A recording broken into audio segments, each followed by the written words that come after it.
Bought and broken, or the Cross inheritance. Prologue: The debt. The call came at 11:47 p.m. on a Tuesday, while Elena Morgan was 300 pages deep into a contract dispute that would determine whether she made junior partner. Her father's voice cracked through the phone. "Ellie, I need you." She closed her eyes, already knowing.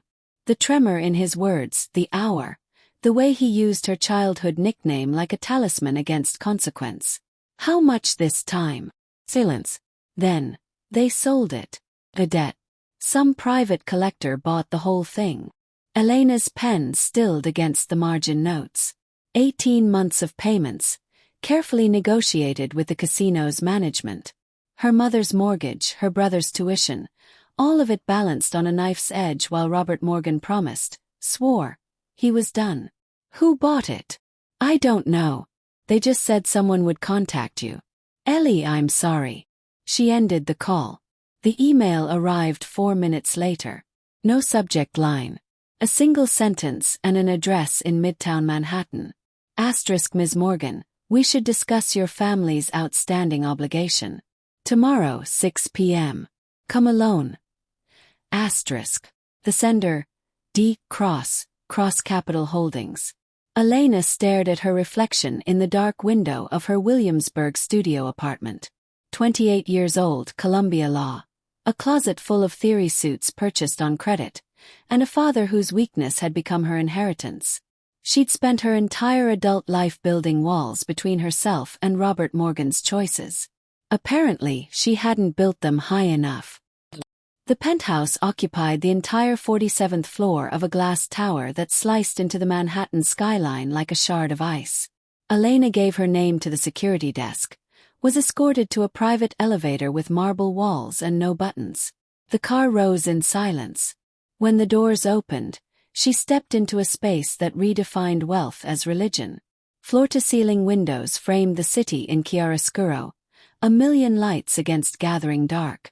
The furniture was minimal, expensive, chosen for form over comfort. Everything was white, black, or chrome. A Rothko hung above a fireplace that burned without heat. The air smelled like leather and something else.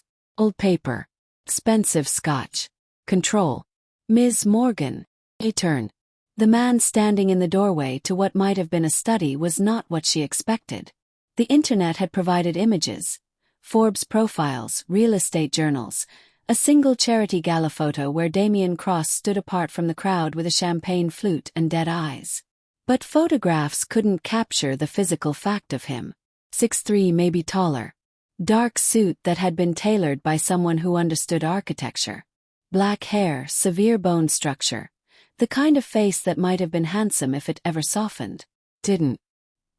His eyes were pale gray, the color of winter sky, and they moved over her with the precision of an appraiser cataloging assets. Thank you for coming. His voice matched the penthouse. Smooth, cold, designed to echo. I don't think I had a choice. Everyone has choices, Ms. Morgan. Some are simply more expensive than others. He gestured toward a sitting area near the windows. Please. Elena crossed the space, heels silent on marble, and lowered herself onto a leather chair that probably cost more than her car. Damien Cross didn't sit. He stood with his back to the window, backlit, his face in shadow. Your father owes $2.3 million, he said. Accumulated over 7 years across 4 casinos in Atlantic City, 2 in Connecticut, and, interestingly, 1 in Monaco. The interest alone is compounding at 18%. Elena's throat tightened. She'd known about Atlantic City. The rest was news. The previous holders were willing to accept payments, Damien continued. I'm not. Then why buy the debt? Because I need something from you. He moved then, crossing to a bar cart and pouring 2 glasses of scotch without asking if she wanted one. He set one in front of her, kept the other. Elena didn't touch hers. I'm listening, she said. Damien took a slow sip, his gaze never leaving her face. My grandfather is dying. Pancreatic cancer, stage 4. He has perhaps 6 months. His will contains a clause. No inheritance unless I'm married and demonstrably building a family. He believes my lifestyle is unsuitable for managing the Cross legacy. How much inheritance? Controlling interest in Cross Capital Holdings. Approximately $4.2 billion in assets. Elena's stomach dropped. You're a billionaire asking me about $2 million in debt. I'm a man who needs a wife. He set down his glass. For 18 months. Long enough to satisfy the will's requirements, see my grandfather to his end, and secure the transfer of assets. After that, we divorce quietly. You'll receive a settlement of $5 million, and your father's debt will be cleared in full. The room tilted. Elena gripped the chair's arm. You want to buy a wife. I want to fulfill a contract. Damien retrieved a folder from the bar and placed it on the table between them. This is the agreement. 30 pages. You'll live here, attend social functions as my spouse, and present a convincing marriage to my grandfather and the board of directors. Separate bedrooms. No physical intimacy unless mutually agreed upon. Complete discretion. At the end of 18 months, we part ways. Elena stared at the folder. Her hands were shaking. She laced her fingers together. Why me? You're intelligent, presentable, and desperate. You understand contracts and discretion. You have something to lose. He paused. And you're not in love with anyone. The last part landed like a blade between ribs. You've been investigating me. Due diligence. Damien's expression didn't change. Would you like to review the contract now, or should I summarize the key terms? Elena reached for the scotch and drank. It burned down her throat, expensive and smooth and wrong. What's the alternative? I call the debt. Your father declares bankruptcy. Your mother loses the house in Montclair. Your brother drops out of Princeton. You'll spend the next decade trying to dig them out while your own career stalls under the weight of it. He tilted his head. Or you spend 18 months as my wife and walk away free. This is insane. This is business. Elena stood abruptly, pacing to the window. Below, the city sprawled in all directions, indifferent to the negotiation happening in the sky above it. She could see her reflection in the glass. Small, dark-haired, drowning. You don't even know me, she said. I know enough. Damien's voice came from directly behind her. She hadn't heard him move. I know you graduated top of your class at Columbia. I know you work 70-hour weeks at Morrison & Hale and haven't taken a vacation in 3 years. I know you broke up with Marcus Chen 8 months ago after discovering he'd been leaking your case strategies to a rival firm. Elena spun around. He was too close, close enough that she could see the fine lines at the corners of his eyes, the shadow of stubble along his jaw. I know about the ethics complaint he filed in retaliation, Damien continued, his voice dropping lower. The one claiming you fabricated evidence. I know it's under review and could cost you your license. I know you had an abortion at 22 and never told your Catholic mother. I know you see a therapist every other Thursday at noon and lie to your assistant about lunch meetings. Elena's breath stopped. I know you take the L train instead of cabs because you're afraid of small spaces. I know you drink your coffee black with 2 sugars and you bite your left thumbnail when you're anxious. You're doing it now. She dropped her hand. Damien stepped back, giving her space. His expression unreadable. I don't need your secrets, Ms. Morgan. Already own them. What I need is your answer. The city lights blurred. Elena tasted copper. She'd bitten her cheek without realizing. How long do I have to decide? 72 hours. He returned to the bar, refilled his glass. After that, I'll find someone else, and your father's debt goes to collections. Elena looked down at the folder on the table. 30 pages. 18 months. $5 million and freedom. Or the truth, she'd never be free. Not from Robert Morgan's weakness. Not from Marcus's betrayal. Not from the weight of holding her family together with both hands while her own life bled out at the edges.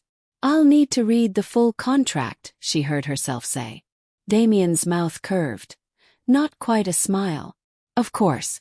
My driver will take you home. Return it signed or don't return at all. He walked her to the elevator, pressed the button. The doors opened immediately, as if the building itself obeyed him. Elena stepped inside, turned to face him. In the fluorescent light of the elevator car, Damien Cross looked almost human. Almost. "Why 18 months?" she asked. "Why not just hire an actress for a few public appearances?" The doors began to close. Just before they met, Damien's expression shifted, something raw and quickly buried. "Because my grandfather is a romantic," he said. "And romantics can smell a performance." The elevator descended. Elena opened the folder with shaking hands. The first page was dense with legalese, standard contract language. The second outlined financial terms. The third detailed living arrangements, public appearance requirements, grounds for termination. The fourth page made her stop breathing. Addendum C. Background verification. Below it a bulleted list. Every secret she'd thought was hers alone. The abortion. The ethics complaint. The therapist's name. Marcus's betrayal. Her father's gambling, itemized by date and location. And at the bottom, in smaller print, surveillance period. 14 months. Damien Cross hadn't just investigated her. He'd been watching her for over a year. The elevator reached the ground floor. The doors opened onto the marble lobby, the night security guard, the glass doors leading to the street where normal people lived normal lives. Elena walked out into the October cold, the folder clutched against her chest, and knew with absolute certainty that she was going to sign. Not because she was desperate. Because for the first time in her life, someone had looked at all of her, every ugly, broken, secret part, and still made an offer. Even if that offer was a cage. Even if the man holding the key was a monster. Her phone buzzed. A text from an unknown number. "Car is waiting. Take your time, Ms. Morgan. I'm a patient man." Elena looked up at the tower, counting floors until she found the 47th. A single light burned in the darkness. She had 72 hours to decide. She knew it would take less than one. Chapter 1. The signature. The Morrison and Hale conference room smelled like lemon polish and other people's ambition. Elena sat alone at the mahogany table, the contract spread before her like a dissection, and tried to remember what her life had looked like 71 hours ago. Before Damien Cross. Before the offer. Before she'd spent 3 sleepless nights reading 30 pages of legalese that reduced marriage to a performance schedule and intimacy to a negotiable clause. Her red pen hovered over Section 12. Cohabitation requirements. The parties agreed to maintain primary residence at 432 Park Avenue, penthouse 47. Separate bedrooms will be provided. The wife shall not enter the husband's private study without explicit permission. The husband shall provide 48 hours notice before overnight guests. "Ms. Morgan." She jerked upright. Damien's attorney stood in the doorway. A silver-haired woman in Armani who'd introduced herself as Victoria Chen and offered no relation to Marcus beyond the surname. Her smile was professional, empty. "Mr. Cross is waiting in his attorney's office downtown. Are you ready?" Elena's thumb found her nail, pressed hard enough to hurt. She forced her hand flat against the table. "Yes." The car was a black Mercedes that smelled like leather and made no sound as it cut through midtown traffic. Victoria sat across from her, scrolling through her phone, offering nothing. Elena watched the city blur past, the morning rush of professionals who weren't about to sell themselves for their father's mistakes.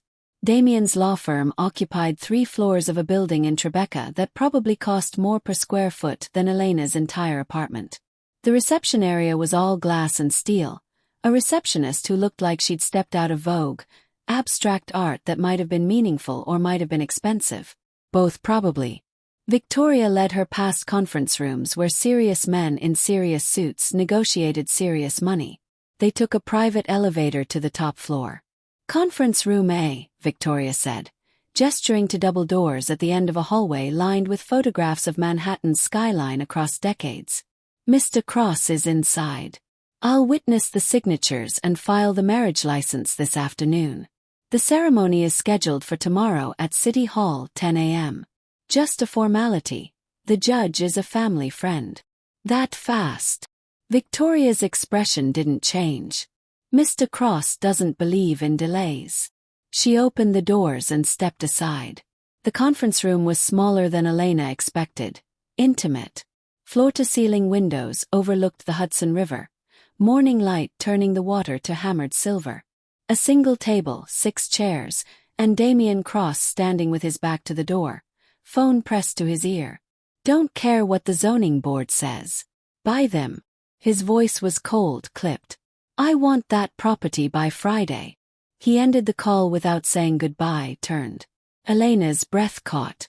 She'd seen him 3 days ago in his penthouse, backlit and shadowed. Here, in full daylight, there was nowhere to hide. Damien wore a charcoal suit that made his pale eyes look almost colorless. His dark hair pushed back from a face that was all sharp angles and control.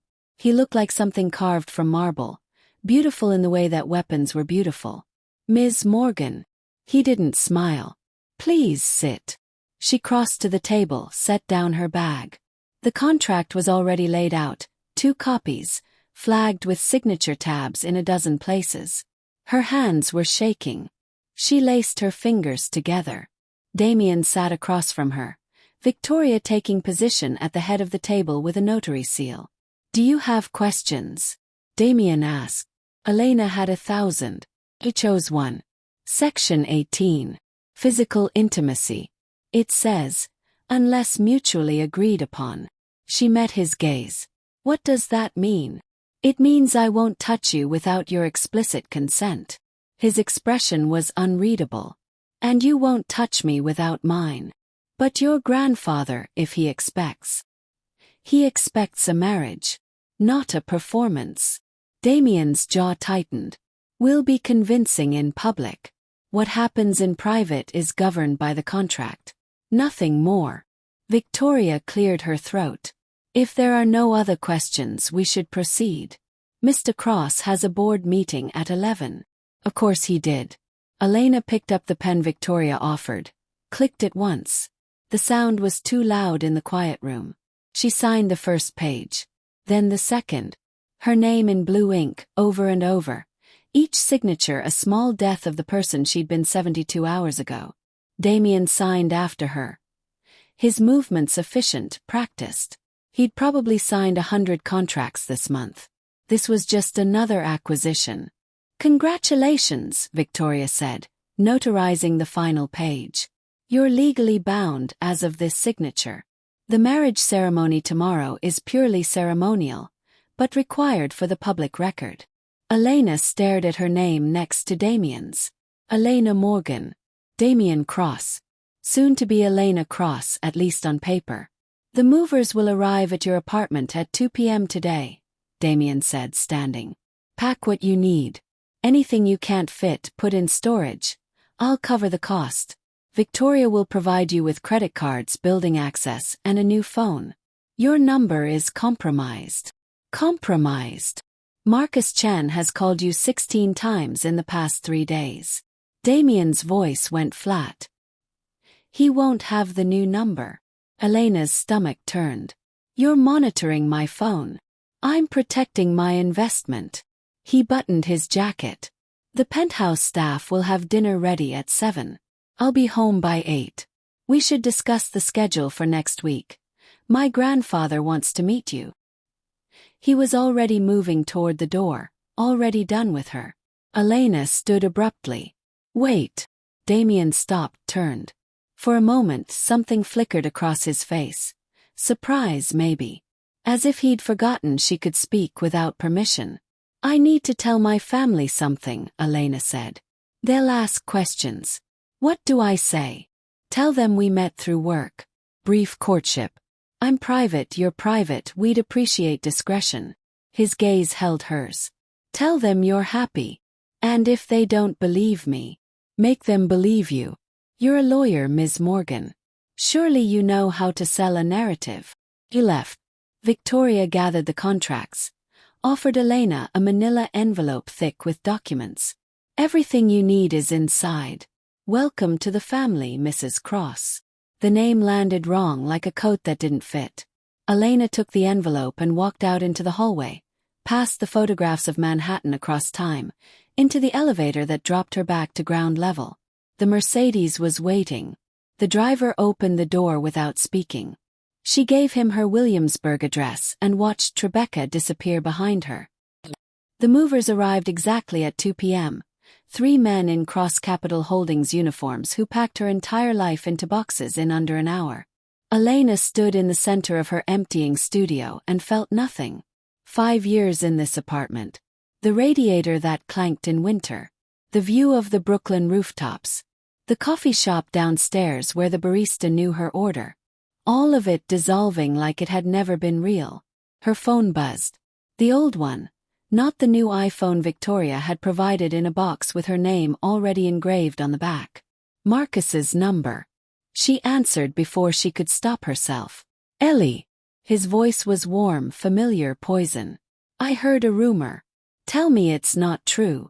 "I'm busy, Marcus. You're marrying Damien Cross."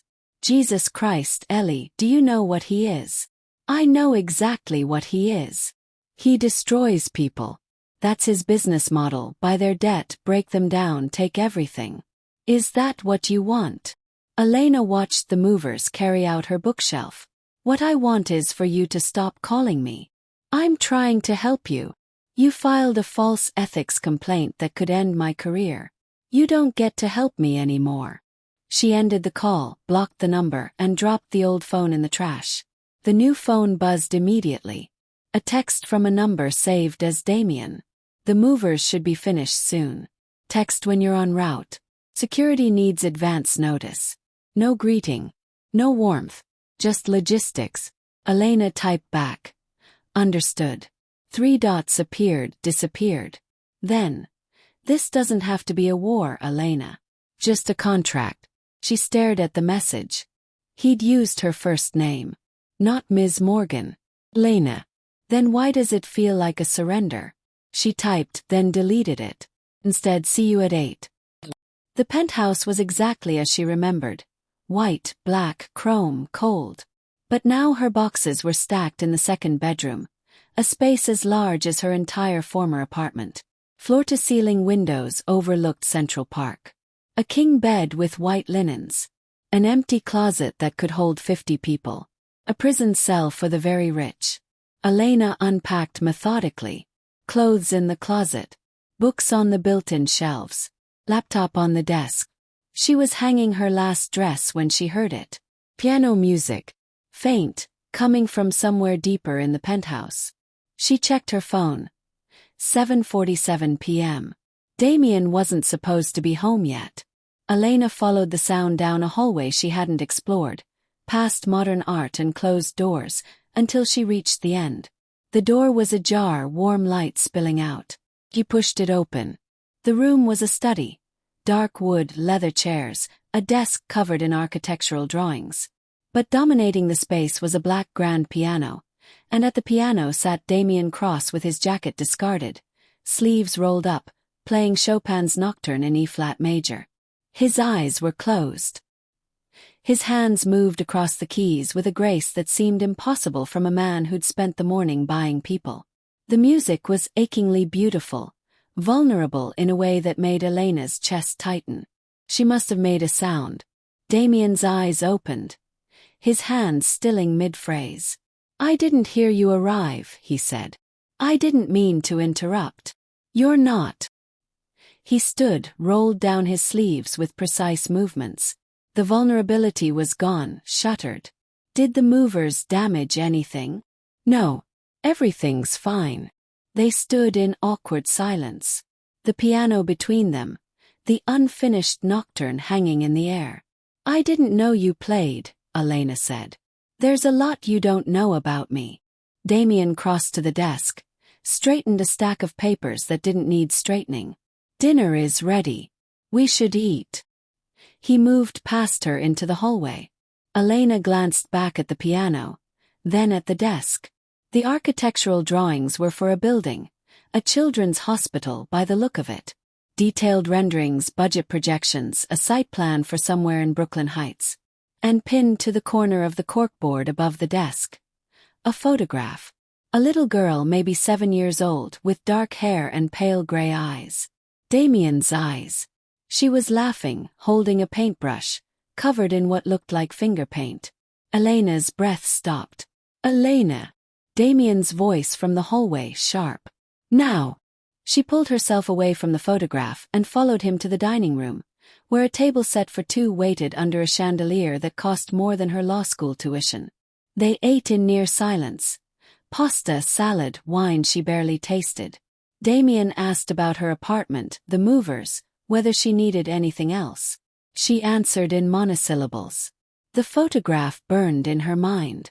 After dinner, Damien retreated to his study. Elena went to her room, unpacked the last box, and lay on the two large beds staring at the ceiling. At 2 a.m. she heard it again. Piano. Chopin, then Debussy, then something she didn't recognize. Melancholy and searching. She got up, pulled on a robe, and padded barefoot down the hallway. The study door was closed. But next to it, another door she hadn't noticed before. No light underneath. Keypad lock glowing red. Elena tried the handle. Turned. The door opened into darkness. She felt along the wall, found a switch. Light flooded the room. It was small, windowless. The walls were covered floor to ceiling with architectural drawings. The children's hospital from every angle. Budget spreadsheets. Timelines. Permits. And in the center of one wall, enlarged to poster size, the photograph of the little girl. Below it, a name written in Damien's precise handwriting. Sophie. 7. Last known location, Boston, Massachusetts. And below that, missing 8 years, 3 months, 12 days. Elena stood frozen, her heart hammering. Piano music stopped. Footsteps in the hallway. She turned just as Damien appeared in the doorway, still dressed. His face a mask of cold fury. Get out! Damien! Get out! His voice was lethal, controlled. And if you value this arrangement, you'll never mention what you saw. Elena's throat closed. She moved past him, his body rigid, and fled down the hallway to her room. She closed the door and leaned against it, shaking. On her new phone, a text appeared. Her name was Sophie. And if you value this arrangement, you'll never mention her again. Elena slid down to the floor, the phone clutched in her hand, and finally understood. Damien Cross wasn't buying a wife. He was building an alibi for something far more desperate. Chapter 2. The performance. The Cartier necklace felt like a collar. Elena stood before the full-length mirror in her bedroom, adjusting the diamond strand that had arrived that afternoon in a black box with no note. Just her name on the card and below it, "Wear this tonight." E. The dress was hers, midnight blue silk that skimmed her body like water, the only piece of clothing she owned expensive enough for what Damien had called the performance. The charity gala at the Metropolitan Museum. Their first public appearance as Mr. and Mrs. Cross. She'd barely seen him in the 3 days since she'd opened the locked room. He left before she woke, returned after she'd retreated to her bedroom.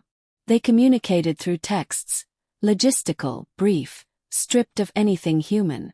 The piano had been silent. A knock on her door, precisely at 7. "Come in."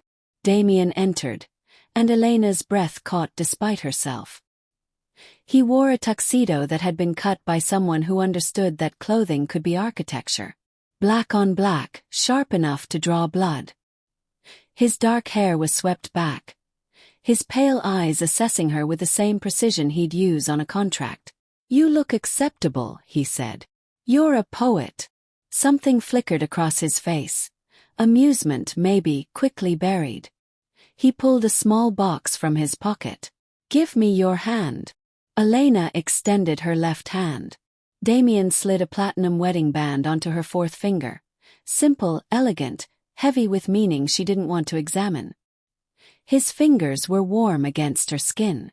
He released her immediately. "The story," he said, is that we met 6 months ago when your firm consulted on one of my acquisitions. Brief courtship, private ceremony last week. We're very much in love and would appreciate discretion while we adjust to married life. And your grandfather believes this. He wants to believe it. That's enough. Damien checked his watch. Patek Philippe, probably worth more than her law school debt. The car is waiting. The gala, stay close. Let me handle conversations. Smile but not too much. You're my wife, not my publicist. Any other instructions, or can I manage basic human interaction on my own? His jaw tightened. These people are sharks, Elena. They'll smell weakness and circle. I'm trying to protect you. Is that what you call control? The air between them went taut. Damien stepped closer, close enough that she could smell his cologne, something dark and expensive that made her think of winter forests. You signed a contract that gives me authority over public appearances, he said quietly. I'm exercising that authority. If you have a problem with the terms, we can discuss renegotiation after tonight. Elena lifted her chin. I don't need protection. I need you to trust that I can play my part. Trust is earned, not contracted. Then maybe you should try earning mine. They stared at each other, the tension crackling like static. Finally Damien stepped back. The car, he repeated and walked out. Elena grabbed her clutch and followed, the diamonds cold against her throat. The Metropolitan Museum after hours was a cathedral to wealth. The great hall glowed with candlelight and champagne, designer gowns flowing like water between marble columns. A string quartet played near the Temple of Dender, where guests mingled under Egyptian gods who'd witnessed better parties. Damien's hand found the small of Elena's back the moment they entered, possessive and warm through the silk. He steered her through the crowd with practiced ease, nodding to faces she recognized from Forbes covers and society pages. Damien Cross. A silver-haired man in Brioni appeared, champagne flute raised. Heard you finally took the plunge. Congratulations. Richard. Damien's voice was cordial, empty. This is my wife, Elena. Elena, Richard Ashford. He runs the Ashford Foundation. Elena offered her hand. Richard kissed it, his gaze traveling over her with the subtlety of an appraisal. Lovely to meet you, my dear. How did you manage to tame Manhattan's most eligible bachelor? I didn't tame him, Elena said, smiling. I just made a better offer than anyone else. Richard laughed. Damien's fingers pressed slightly harder against her back, warning or approval she couldn't tell. They moved through the crowd like that, Damien's hand never leaving her waist, his body angled toward hers in a pantomime of intimacy. Elena played her part, laughed at appropriate moments, deflected personal questions, let Damien's presence shield her from the more aggressive inquiries. But she felt the stares, heard the whispers that followed in their wake. That's her. I expected someone more. 6 months, please. Prenup must be ironclad. Poor thing. She has no idea what she's gotten into. Elena's smile began to ache. Champagne, Damien murmured near her ear, his breath warm against her neck. Something stronger. His mouth curved, almost a smile. He guided her to the bar, ordered her a vodka martini and himself a scotch. They stood at the edge of the crowd, a momentary island of silence. You're doing well, Damien said, not looking at her. I'm a trained performer. 3 years of mock trials, remember. This isn't a courtroom. No, it's worse. At least in court, people pretend to care about the truth. Damien's gaze slid to her, something unreadable in his expression. You don't have to like these people, Elena. You just have to convince them you like me. And do I? Like you? The question hung between them. Damien's fingers tightened around his glass. That's not required by the contract. No, Elena said quietly. I suppose it's not. A woman's voice cut through the moment like a knife through silk. Damien. How unexpected. Elena turned. The woman approaching was a study in old money. Blonde, mid-30s, wearing a red gown that cost more than most people's cars. Her smile was sharp, her eyes sharper. She moved with the confidence of someone who'd never been told no. Damien's entire body went rigid. Isabel, aren't you going to introduce me to your wife? Isabel's gaze traveled over Elena with surgical precision. I'm Isabel Hartley. Damien and I are old friends. The way she said friends made it clear they'd been considerably more.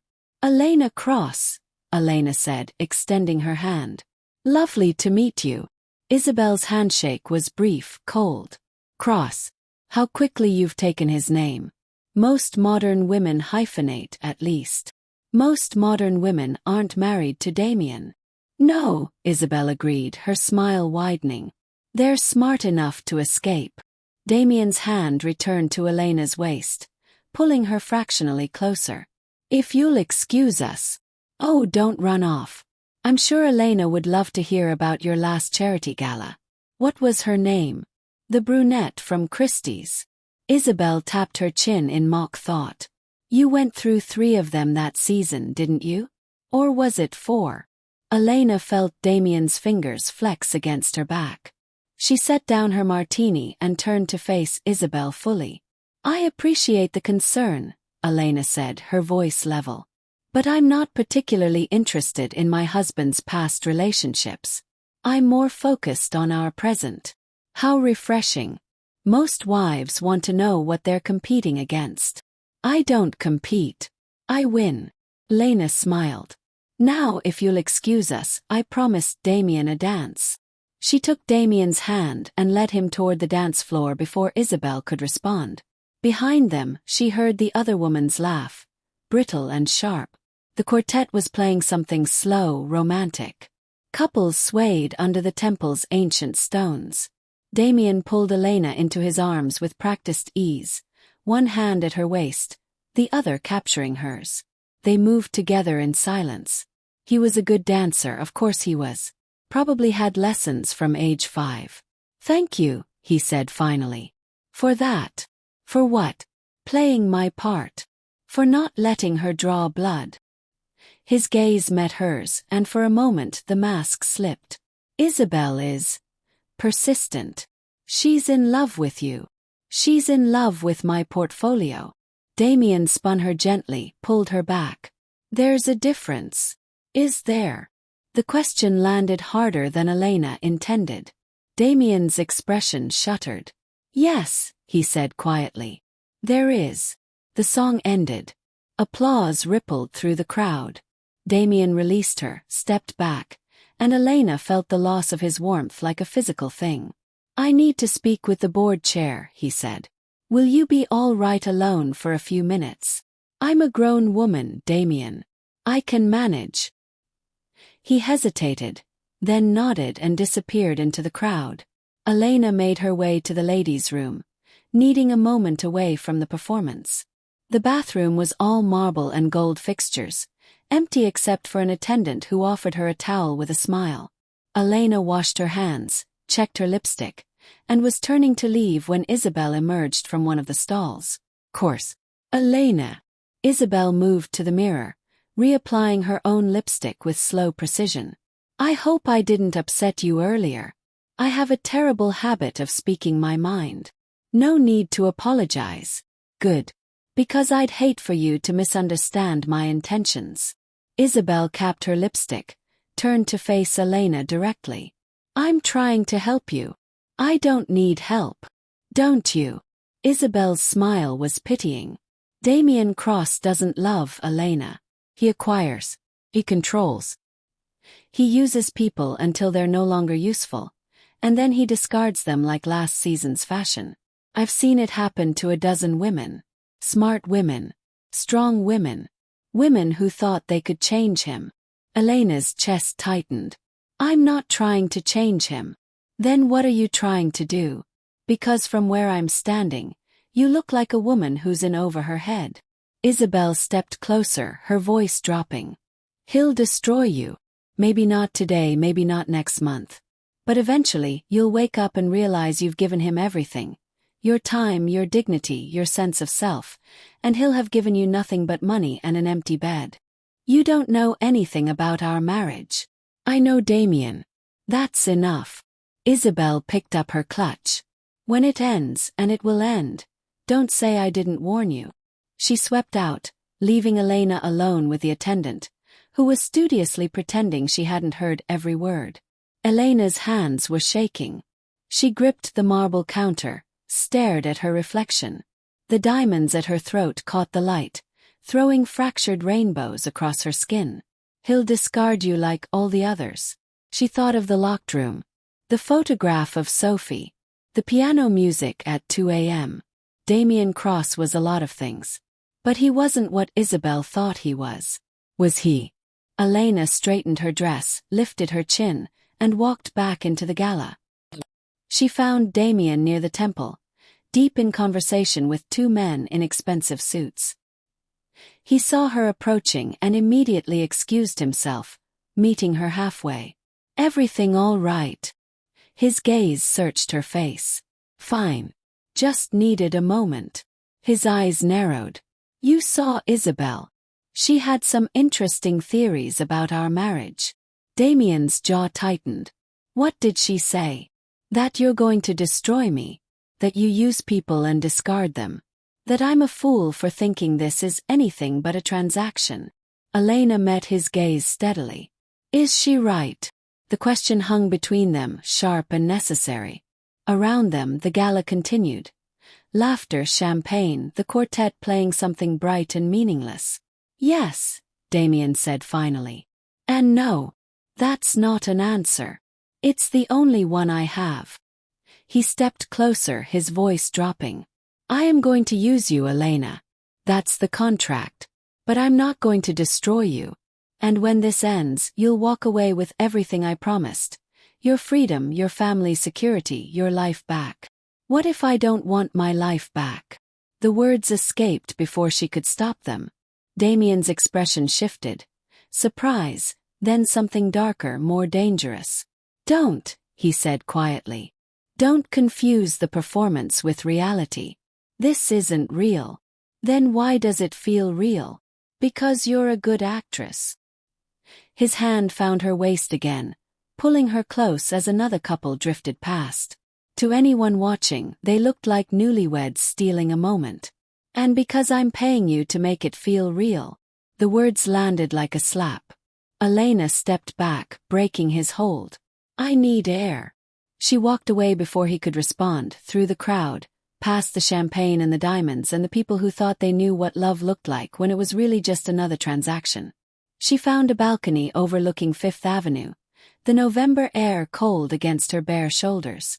Below, the city moved in rivers of light. Taxis, buses, people with normal problems and normal lives. You'll catch cold. Elena turned. Damien stood in the doorway, holding his tuxedo jacket. He crossed to her and draped it over her shoulders without asking permission. It smelled like him, that dark, expensive scent that made her think of things she shouldn't want. I'm sorry, he said. For what? For being cruel. You didn't deserve that. He leaned against the balcony railing, his profile sharp against the city lights. Isabel is right about some things. I do use people. I do control situations. It's how I've survived. Survived what? Damien was quiet for a long moment. Then, a childhood that taught me love was just another word for leverage. A mother who sold me to the highest bidder. Boarding schools, summer camps, anywhere that kept me out of her way. A father who saw me as a disappointment because I preferred piano to polo. He paused. And a daughter I lost because I wasn't careful enough about who I trusted. Elena's breath caught. Sophie. His entire body went rigid. I told you not to. I know what you told me. But you brought her up, Damien. Not me. Elena moved closer, careful, like approaching a wounded animal. What happened to her? Her mother took her. Disappeared 8 years ago, changed their names, made sure I'd never find them. His voice was flat, empty. I've had investigators searching ever since. Nothing. It's like they vanished. Why would she do that? Because I was 27 and stupid. Because I thought a contract and a custody agreement were enough. Because I didn't understand that some people will burn the world down rather than share. Damien's hands gripped the railing, his knuckles white. Her name was Miranda. We were together for 6 months. When she got pregnant, I did the right thing, offered marriage support, everything. She said no. Said she wanted to do it alone. I thought that meant she wanted space, not that she wanted to erase me. And Sophie. I had her for 2 years. 2 years of bedtime stories and finger painting and teaching her to play Twinkle Twinkle Little Star on the piano. His voice cracked just slightly. Then one day I went to pick her up from Miranda's apartment, and they were gone. No note. No forwarding address. Just gone. Elena's chest ached. I'm sorry. Don't be. It was my fault. I should have fought harder in court. Should have seen the signs. Should have. He stopped, his jaw working. Should have been better. That's why you need the inheritance. To keep searching. That's why I need the inheritance, he agreed. William's money means resources. Investigators. Lawyers. People who can find what I've been looking for. He finally looked at her. His pale eyes reflecting the city lights. So yes, Elena. I'm using you. But not the way Isabel thinks. I'm not trying to destroy you. I'm trying to save someone else. The confession hung between them, raw and real. Elena understood then. The locked room, the piano at 2 a.m., the careful distance he maintained. Damien Cross wasn't a monster. He was just a man who'd learned that love was the most dangerous contract of all. We should go back inside, she said quietly. People will talk. Let them talk. That's not what the contract says. Damien's mouth curved, sad, not quite a smile. No, I suppose it's not. They returned to the gala together. His jacket still around her shoulders.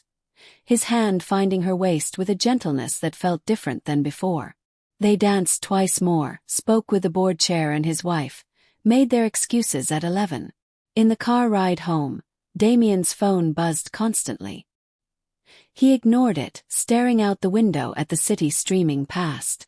Thank you, he said as they pulled up to their building. For tonight. For listening. For not running. Where would I run? Lena asked. You own my debts, remember? I'd release them. If you wanted out. He looked at her then, his expression unreadable. The contract has a clause. Section 27. Either party can terminate with 30 days' notice. You'd still get a settlement. Not 5 million, but enough. Elena's throat tightened. Why are you telling me this? Because Isabel was right about one thing. You deserve to know what you're competing against. He opened the car door. And the answer is a ghost. You're competing against a ghost. He walked into the building, leaving Elena in the car with his jacket and the weight of his confession. She followed him up to the penthouse, through the marble lobby and the private elevator, into the white and black space that felt less like a cage tonight and more like a mausoleum. Damien went straight to his study without saying goodnight. Elena retreated to her bedroom, removed the diamonds, hung the dress. She lay in the too large bed and stared at the ceiling, listening. At 2 a.m. the piano started. But this time Elena didn't stay in bed. She got up, pulled on her robe, and walked down the hallway to the study. The door was open. Damien sat at the piano in shirt sleeves, his bow tie discarded, playing something she didn't recognize. Haunting and beautiful and utterly broken. Elena stood in the doorway and watched him play. When the song ended, she spoke. Her name was Sophie. And I'm not going to pretend she doesn't exist. Damien's hands stilled on the keys. He didn't turn around. If you value this arrangement, he started. I don't, Elena interrupted. I don't value the arrangement. I value the truth. Silence. Then Damien turned on the bench. His face a mask of controlled fury and something else. Fear, maybe. You want the truth. His voice was lethal. The truth is I'm a man who lost his daughter because I was too proud to beg. Too controlled to fight dirty. too convinced that contracts and lawyers could protect what mattered.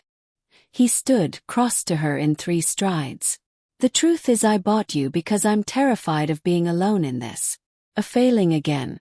Of finding Sophie and having her look at me like I'm a stranger. Then stop pushing me away. I'm not. You are. Every time I get close, you retreat behind the contract. Behind the rules. Behind this, she gestured at the penthouse, fortress you've built. Elena stepped closer. Close enough to see the fine lines of exhaustion around his eyes. I can't help you if you won't let me in. I'm not asking for your help. No. You're asking me to be a prop in your performance. But I'm not a prop, Damien. I'm a person. And if we're going to do this, if we're going to convince your grandfather, the board, the world, then you need to stop treating me like an acquisition and start treating me like a partner. They stood inches apart, the air between them electric. Damien's gaze dropped to her mouth, then back to her eyes. Partners, he repeated slowly. You want to renegotiate. I want honesty. I want access. I want to know who I'm really married to, not just the version you show the world. Elena held his gaze. And in return, I'll give you the same. No more secrets. No more locked rooms. We do this together, or we don't do it at all. Damien was quiet for a long moment. Then he reached past her and pushed the study door closed. All right, he said. Partners. But there are things you need to know first. Things that might make you walk away. Try me. He returned to the piano, sat on the bench, and gestured for her to join him. Elena sat beside him, their thighs touching, the intimacy of it startling. The debt I bought from your father, Damien said. It wasn't random. I've been acquiring debts for 7 years. Gambling debts, medical debts, student loans. I buy them for pennies on the dollar. Then I use them. Use them how? Leverage. Control. I find people who are desperate, people with skills I need, and I make them offers. Work for me, do what I need, and the debt disappears. His hands rested on the piano keys, not playing. Your father's debt gave me access to you. A lawyer smart, desperate enough to say yes. I've done it dozens of times. Elena's stomach turned. You've done this before. Bought wives. No, never that. But I've bought loyalty. Silence. Service. He finally looked at her. I'm not a good man, Elena. I'm efficient. I'm ruthless. And I've hurt people to get what I need. And what do you need? Sophie. Everything else is just noise. The confession hung between them. Elena should have felt disgusted. Should have stood up, walked out, invoked Section 27 and disappeared. Instead she felt something else. Understanding maybe. Or recognition. My father's debt, she said quietly. If I leave, what happens to it? It's already cleared. The moment you signed the contract. Damien's gaze held hers. You're free to go, Elena. You always have been. The words hit like a physical blow. Then why didn't you tell me? Because I needed you to choose to stay. Not because you were trapped, but because you wanted to. His hand found hers on the piano keys, warm and careful. I'm asking you to choose now. Knowing what I am. Knowing what I've done. Stay and help me find my daughter, or walk away and I'll never contact you again. Elena looked down at their joined hands. His palm was warm, his fingers long and elegant, a pianist's hands. A man who could create beauty and destroy lives with equal precision. She thought of Isabel's warning. Of the locked room and the photograph. Of the way Damien had played Chopin at 2 a.m. like he was trying to resurrect something dead. She thought of her father's debts and her mother's house and her brother's tuition. All of it cleared, all of it free. She could leave. Right now. Walk out of this penthouse and back into her small, safe life. Instead, Elena turned her hand in his, laced their fingers together. I'm staying, she said. But not as your employee. Not as your prop. As your partner. Which means you tell me everything. The debts, the investigators, the search for Sophie. All of it. Damien's grip tightened. Why? Because everyone deserves a second chance. Even ruthless billionaires who buy people's debts. She smiled slightly. And because I'm starting to think you're not the monster everyone says you are. You're just a man who's been looking for his daughter for 8 years and doesn't know how to ask for help. I don't need. Yes, you do. Elena stood, pulled him up with her. And whether you like it or not, you have it. So stop fighting me and start trusting me. They stood in the study, hands joined, the city lights streaming through the windows. Damien's expression was unreadable. Surprise, fear, hope, all of it tangled together. Partners, he said finally. Partners. He raised their joined hands, pressed his lips to her knuckles, a gesture that felt more intimate than any kiss. Thank you, he whispered against her skin. Then he released her and stepped back, the walls rebuilding themselves brick by brick. It's late, he said. We should sleep. My grandfather wants to meet you this weekend. We'll drive to the Hamptons on Saturday. Damien. Good night, Elena. He walked past her out of the study, leaving her alone with the piano and the city and the weight of the choice she'd just made. Elena returned to her bedroom, climbed into bed, and stared at the ceiling until dawn. On her phone, a text from Damien at 4:17 a.m. Her name was Sophie. And if you value this arrangement, you'll never mention her again. Below it, a new message sent at 4:18 a.m. Forget what I said. Her name is Sophie Cross. She'd be 9 years old now. And I need your help finding her. Elena read the message 3 times, then typed back. Then let's bring her home. 3 dots appeared. Disappeared. Appeared again. Finally, together. Elena set down the phone and closed her eyes. Outside, the city woke to another day. Inside the penthouse, something had shifted. The contract was still in place. The performance would continue. But now, for the first time, it felt like something more than a transaction. It felt like the beginning of a war they might actually win. Chapter 3: The Fracture. The coffee shop on Lexington was too loud, too bright, and exactly the kind of place Elena used to meet Marcus when they were still pretending their relationship could survive his ambition. She checked her phone. 11:47 a.m. She'd told Damien's security she was meeting a friend from law school. Not technically a lie. Just not technically the truth either. The text had come at midnight, 3 days after the gala. After the conversation in the study. After Damien had started treating her like something more than an acquisition. We need to talk. Tomorrow, 11:30. Lexington Cafe. Please, Ellie. It's important. She should have deleted it. Should have told Damien immediately. Instead, she'd stared at the message until 2 a.m., listening to piano music drift through the penthouse, and made a choice that felt like a small betrayal. Now, watching Marcus weave through the morning crowd in his Brooks Brothers suit and practiced smile, Elena wondered what the hell she was doing. Ellie! He slid into the chair across from her, reaching for her hand. He pulled it back. His smile faltered. Thank you for coming. I wasn't sure you would. I have 20 minutes before I'm expected back at the office. Say what you need to say. Marcus's expression shifted, hurt, then calculation. She'd seen that look before, usually right before he asked for something he had no right to request. You look different, he said. Marriage agrees with you. Marcus. Right. Straight to business. Very Damien Cross of you. He leaned back, studied her with the intensity he used to reserve for cross-examination. I'm worried about you, Ellie. This marriage, it happened so fast. Too fast. And Cross's reputation is none of your concern. Elena checked her watch. 19 minutes. He destroys people. That's his business model. Marcus pulled out his phone, swiped through screens, turned it toward her. A news article from 6 years ago.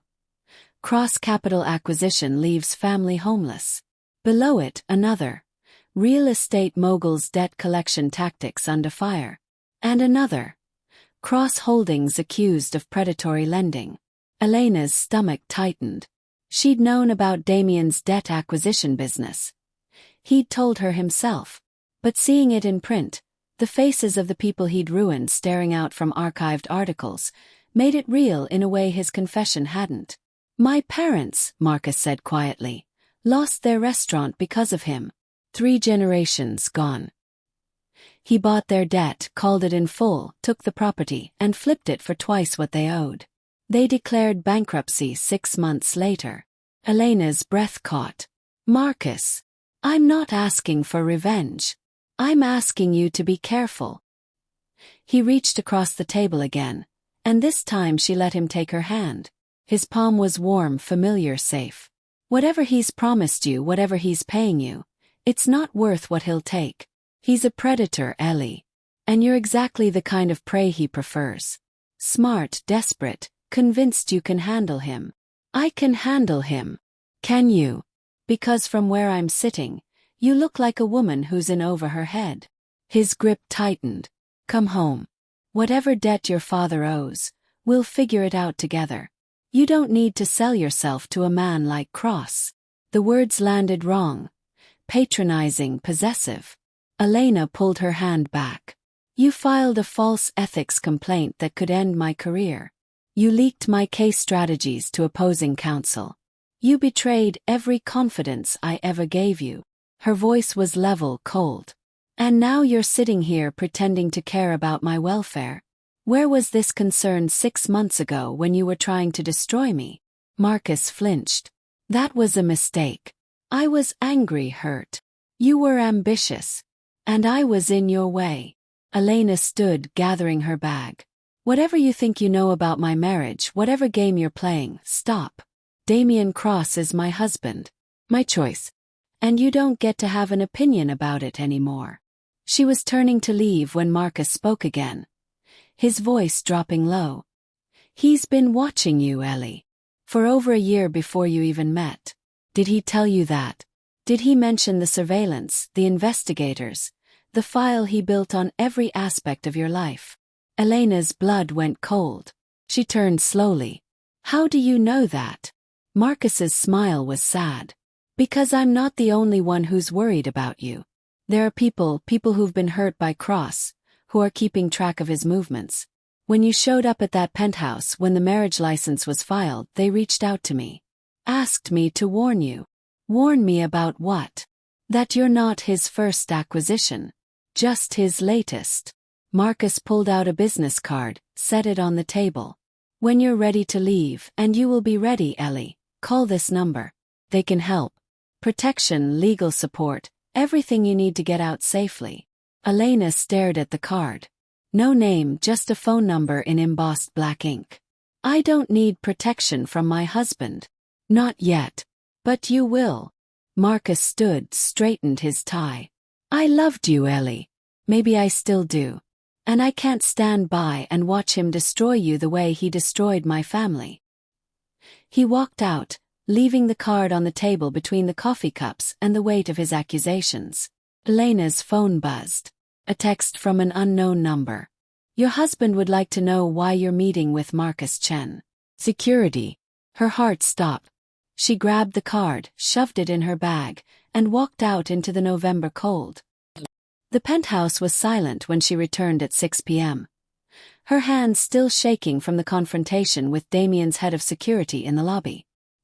He'd been polite, professional, and absolutely terrifying in his efficiency. Mr. Cross requests your presence in his study immediately upon arrival.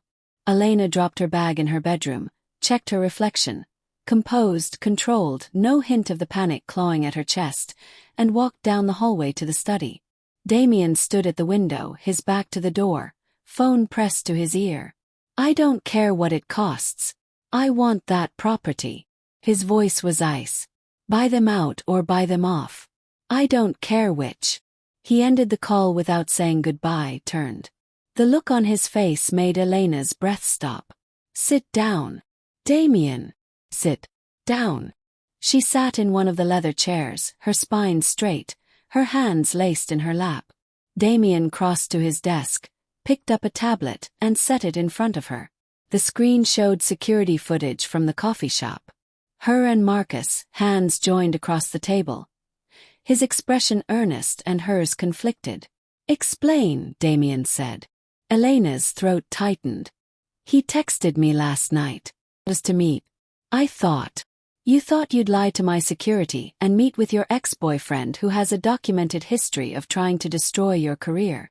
Damien's voice was lethal, controlled. What part of that seemed like a good idea? I didn't lie. I said I was meeting a friend. Semantics. He leaned against the desk, arms crossed. What did he want?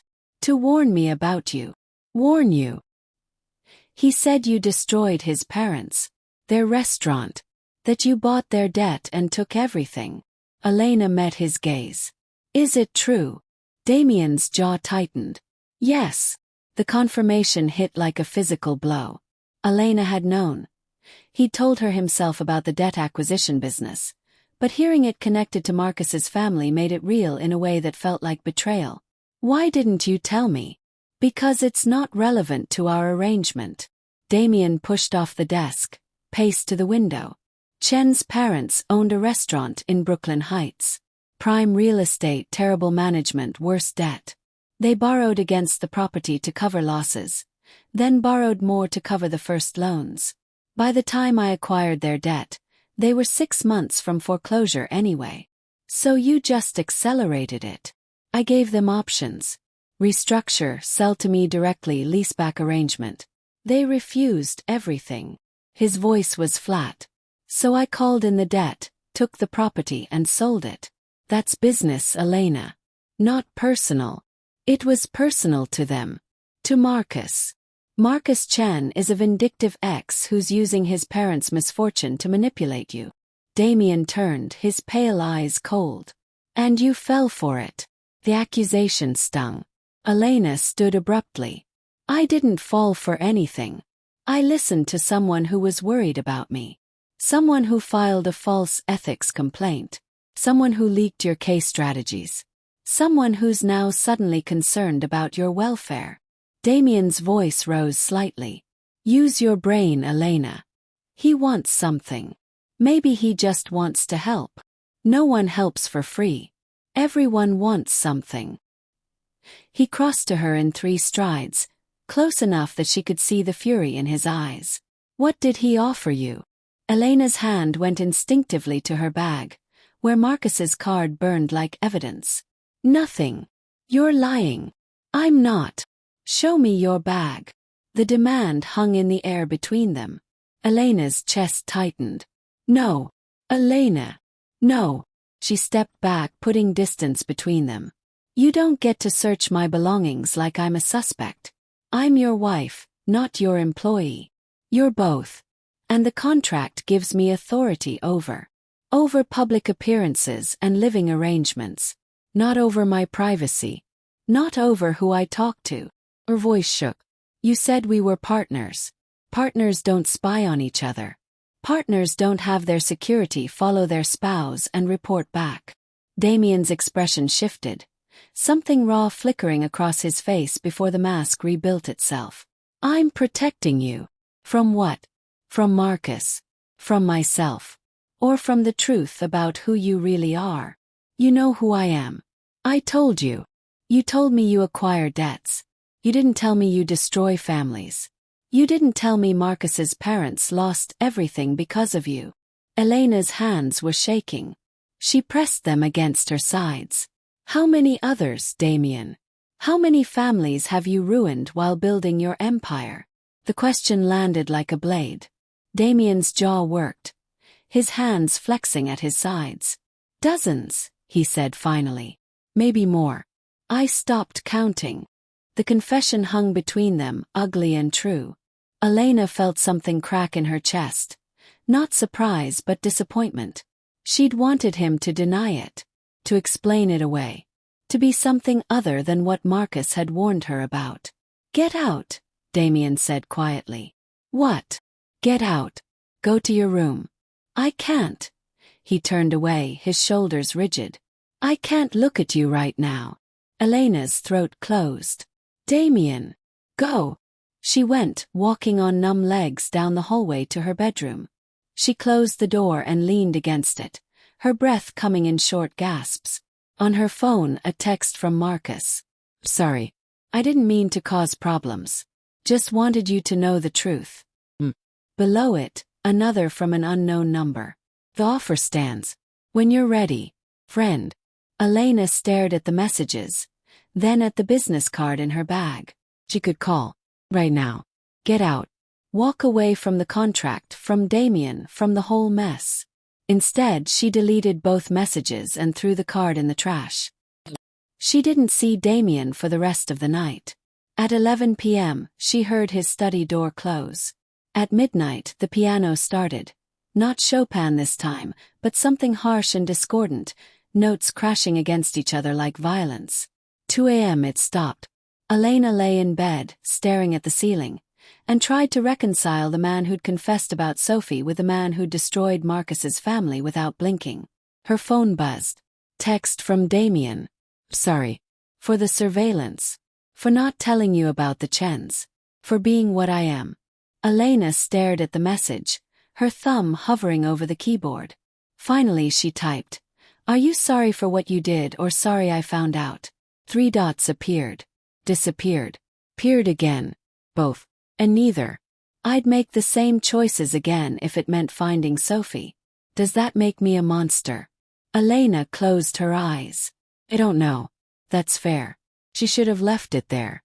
Should have put down the phone and gone to sleep. Instead she typed, "Marcus gave me a card. A number to call if I want to leave. People who can help me get out."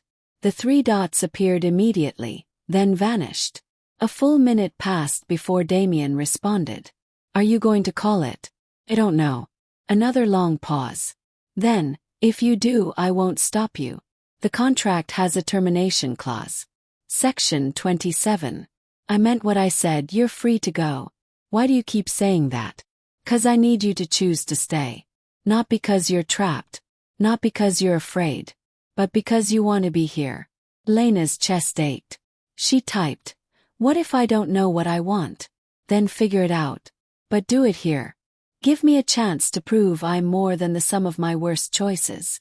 She stared at the message for a long time. Finally, "One chance, Damien. That's all you get. That's all I'm asking for." Elena set down the phone and closed her eyes. Outside, the city hummed with late-night traffic and distant sirens. Inside the penthouse, silence settled like snow.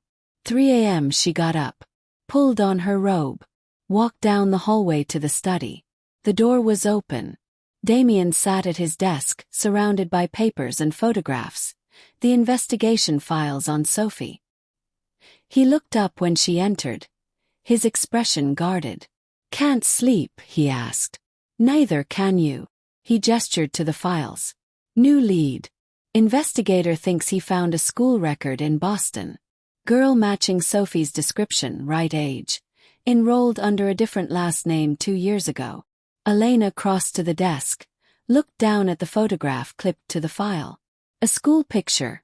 Dark hair, pale eyes, shy smile. She could have been any 9-year-old girl. Or she could have been Damien's daughter. "When do you leave?" Lena asked. "Tomorrow morning. Early flight to Boston." He paused. "I wasn't going to tell you. Didn't want to get your hopes up if it's nothing. Partners, remember? You tell me everything." Damien's mouth curved slightly. "Partners." Elena pulled up a chair, sat beside him. "Show me what you have." They went through the files together. School records, investigator notes, photographs of a brownstone in Jamaica Plain where the girl supposedly lived with a foster family. Damien explained the legal complexities, the custody issues, the fact that even if this was Sophie, getting her back would take months of litigation. "But it's a start," Elena said. "It's a start," he agreed. They worked until dawn, building a strategy, outlining next steps. When the sun finally broke over the East River, painting the penthouse in gold, Damien leaned back in his chair and looked at her. "Thank you," he said quietly. "For not calling that number.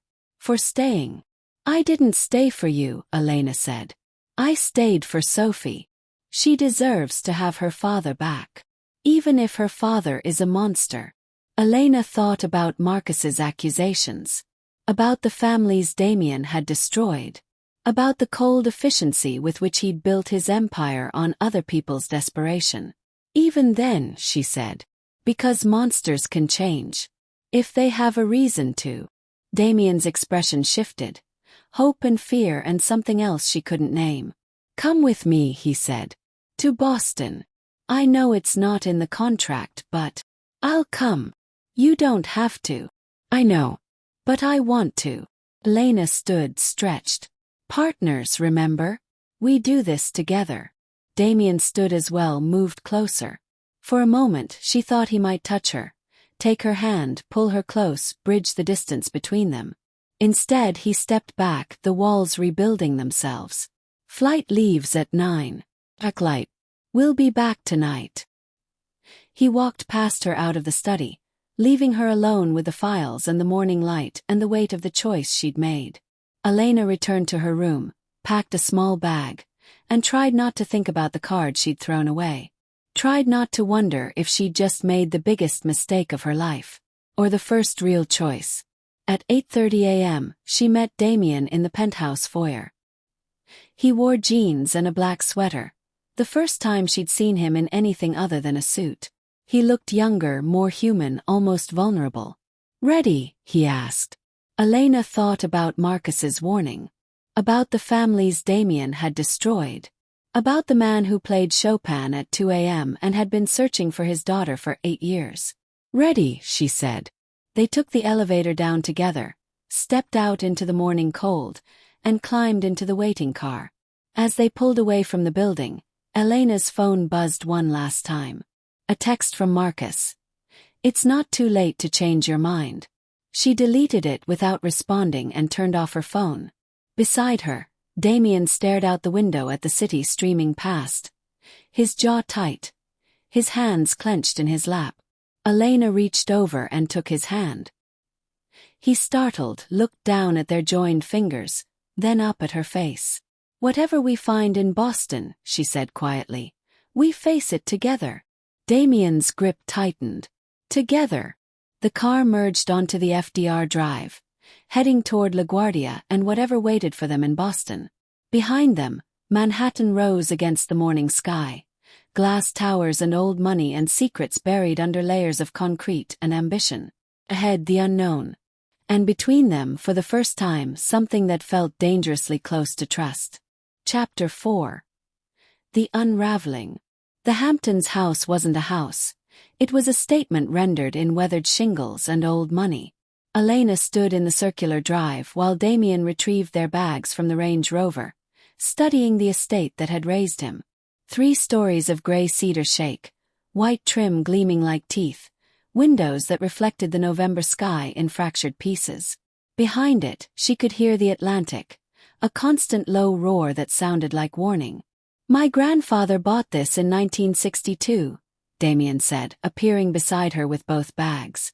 Paid $30,000. It's worth $40 million now. Does everything reduce to numbers for you? His mouth tightened. Only the things that matter. The Boston trip had yielded nothing. The girl in the school photo wasn't Sophie, just another dead end in an 8-year search. Damien had been silent on the flight back. His jaw working, his hands clenched. Elena had given him space, understanding that hope was more painful than disappointment when you'd been living on it for nearly a decade. Now, standing before his childhood home, he looked like a man preparing for battle. William doesn't know about Boston, Damien said. As far as he's concerned, we're newlyweds on our first visit as a married couple. Happy, in love, building a life together. And Sophie. He knows I'm looking. He doesn't know I haven't found her. Damien's gaze fixed on the house. The inheritance clause was his way of forcing my hand. He thinks if I build a new family, I'll stop chasing ghosts. Is that what she is to you? A ghost? The question landed harder than Elena intended. Damien's expression shuttered. She's the only real thing I've ever had. Everything else is just. He gestured at the house, the estate, the empire he'd built. Noise. Before Elena could respond, the front door opened. A woman in her 60s emerged, silver-haired and elegant in cashmere, her smile warm. Damien. She descended the steps with surprising grace. And you must be Elena. I'm Margaret, William's nurse. He's been watching for you since dawn. Damien's shoulders relaxed fractionally. How is he? Stubborn. Refusing his medication, insisting on real coffee instead of decaf, trying to convince me he's well enough for whiskey. Margaret's smile turned sad. He's dying, Damien. But he's doing it on his own terms. They followed her inside, through a foyer that smelled like lemon oil and old books, into a living room where everything was cream and navy and carefully preserved. Family photographs lined the mantel. Damien as a boy at a piano recital, his mother in pearls, his father in tennis whites. A life curated for public consumption. He's in the study, Margaret said. Third door on the left. I'll bring tea in a moment. Damien took Elena's hand, a gesture that might have been for show or might have been for comfort. His palm was cold. The study was all dark wood and leather, floor-to-ceiling bookshelves, and a massive desk that dominated the space like a throne. Behind it, in a wheelchair positioned to face the window and the ocean beyond, sat William Cross. He turned at their entrance, and Elena's breath caught. The photographs hadn't prepared her. William was gaunt, his skin paper-thin, his hands skeletal where they rested on the wheelchair arms. But his eyes were sharp, pale gray like Damien's, and they moved over Elena with the precision of a man who'd spent his life reading people. So, he said, his voice surprisingly strong. You're the woman who finally tamed my grandson. Elena felt Damien tense beside her. She stepped forward, offered her hand. Elena Morgan. Though I suppose it's Elena Cross now. William's grip was weak but steady. Sit, both of you. Let me look at you properly. They sat on the leather sofa facing the desk. William wheeled himself closer, studying them with an intensity that made Elena feel dissected. You don't look like the others, he said finally. The others? Elena asked. The women Damien usually acquires. Models, socialites, trust fund ornaments. You look like you have a brain. William's mouth curved. Do you? Columbia Law, top of my class. Currently junior partner track at Morrison and Hale. Elena met his gaze steadily. I'm a corporate attorney specializing in contract negotiation. Of course you are. My grandson wouldn't marry anyone who couldn't read the fine print. William's attention shifted to Damien. How long did you make her wait before showing her the contract? An hour. A day. Damien's jaw tightened. We're not here to discuss. You're here because I'm dying and you need my money. William's voice was matter-of-fact. Let's not pretend otherwise. The inheritance clause was designed to force you into exactly this situation. A marriage of convenience masquerading as love. The room went silent except for the distant roar of the ocean. Elena felt Damien's hand find hers, gripping tight. It's not a masquerade, Damien said quietly. William's eyebrows rose. No, no. Damien looked at Elena, his expression unreadable. Elena is my wife. By choice, not just contract. And what we're building together is real. The lie was smooth, practiced. But something in the way Damien said it, the slight catch in his voice, the way his grip tightened on her hand, made Elena wonder if it was entirely a lie. William studied them both for a long moment. Then he laughed, a dry, rattling sound. You almost believe it yourself. That's good.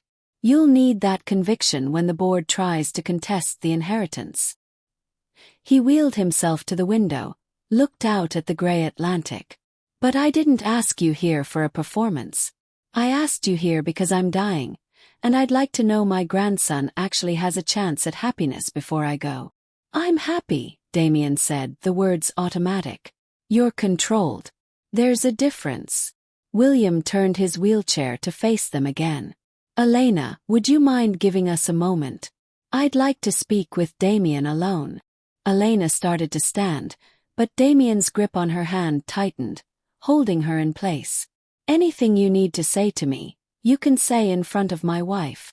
William's expression shifted, surprise, then something that might have been approval. Very well. He wheeled closer. I'm changing the terms of the inheritance. Damien went rigid. What? The marriage clause was a blunt instrument. I thought forcing you to build a family would heal whatever broke in you when Sophie disappeared. But I was wrong. William's gaze moved between them. So here are the new terms.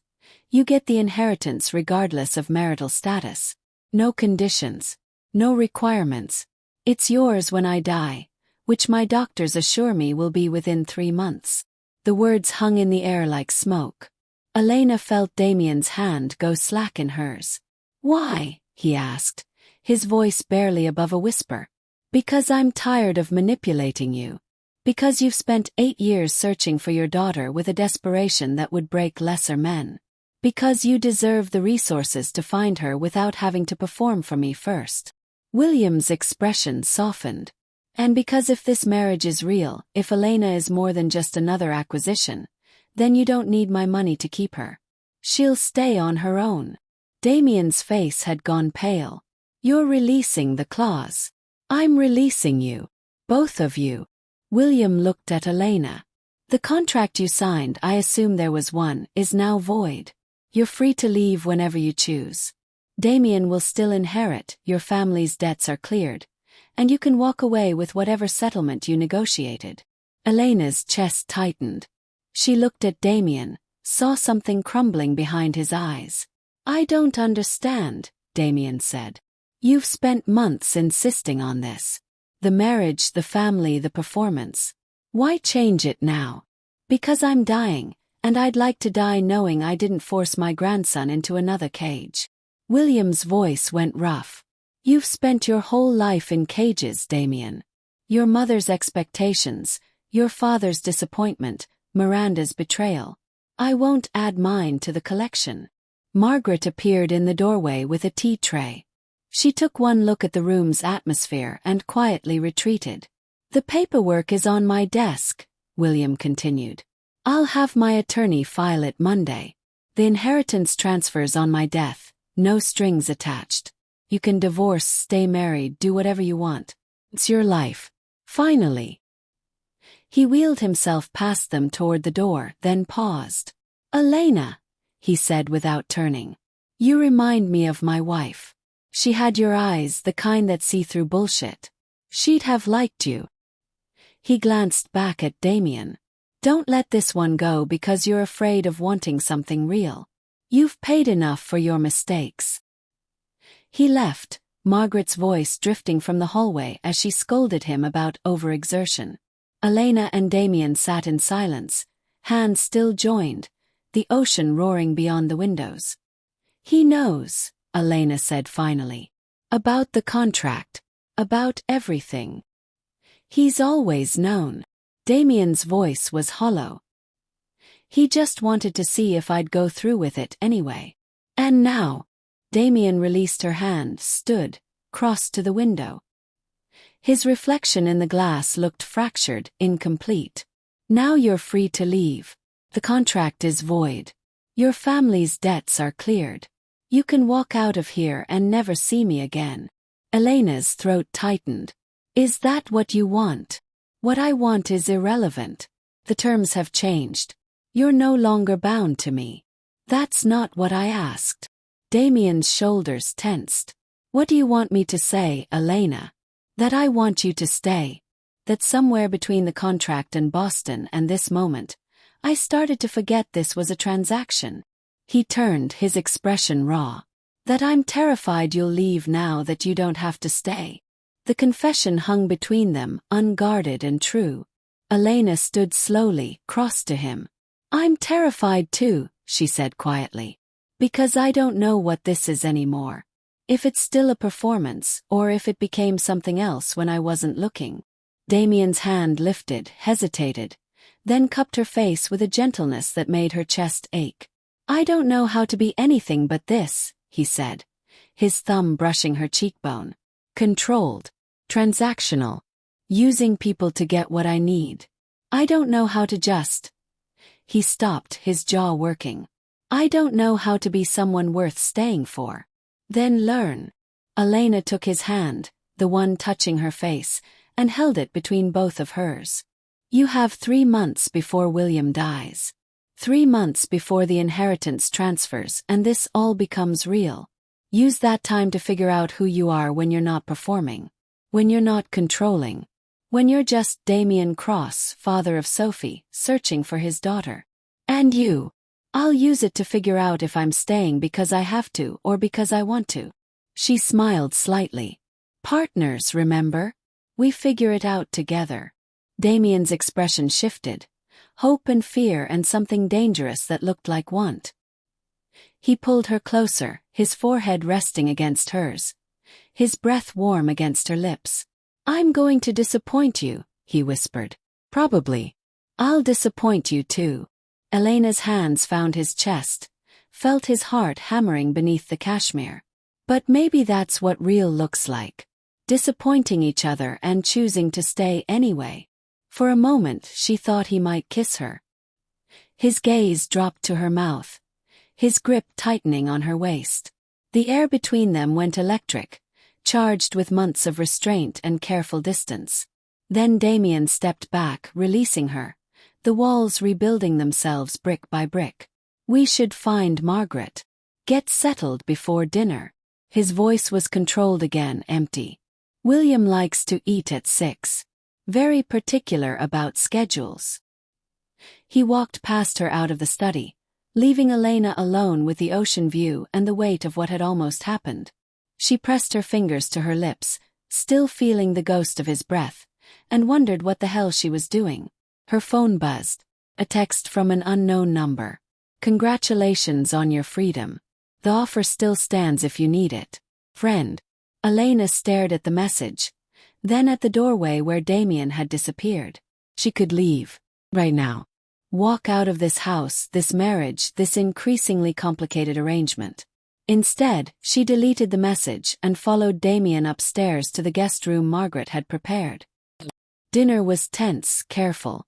William held court at the head of the table, telling stories about Damien's childhood with the precision of a man who knew he was running out of time to share them.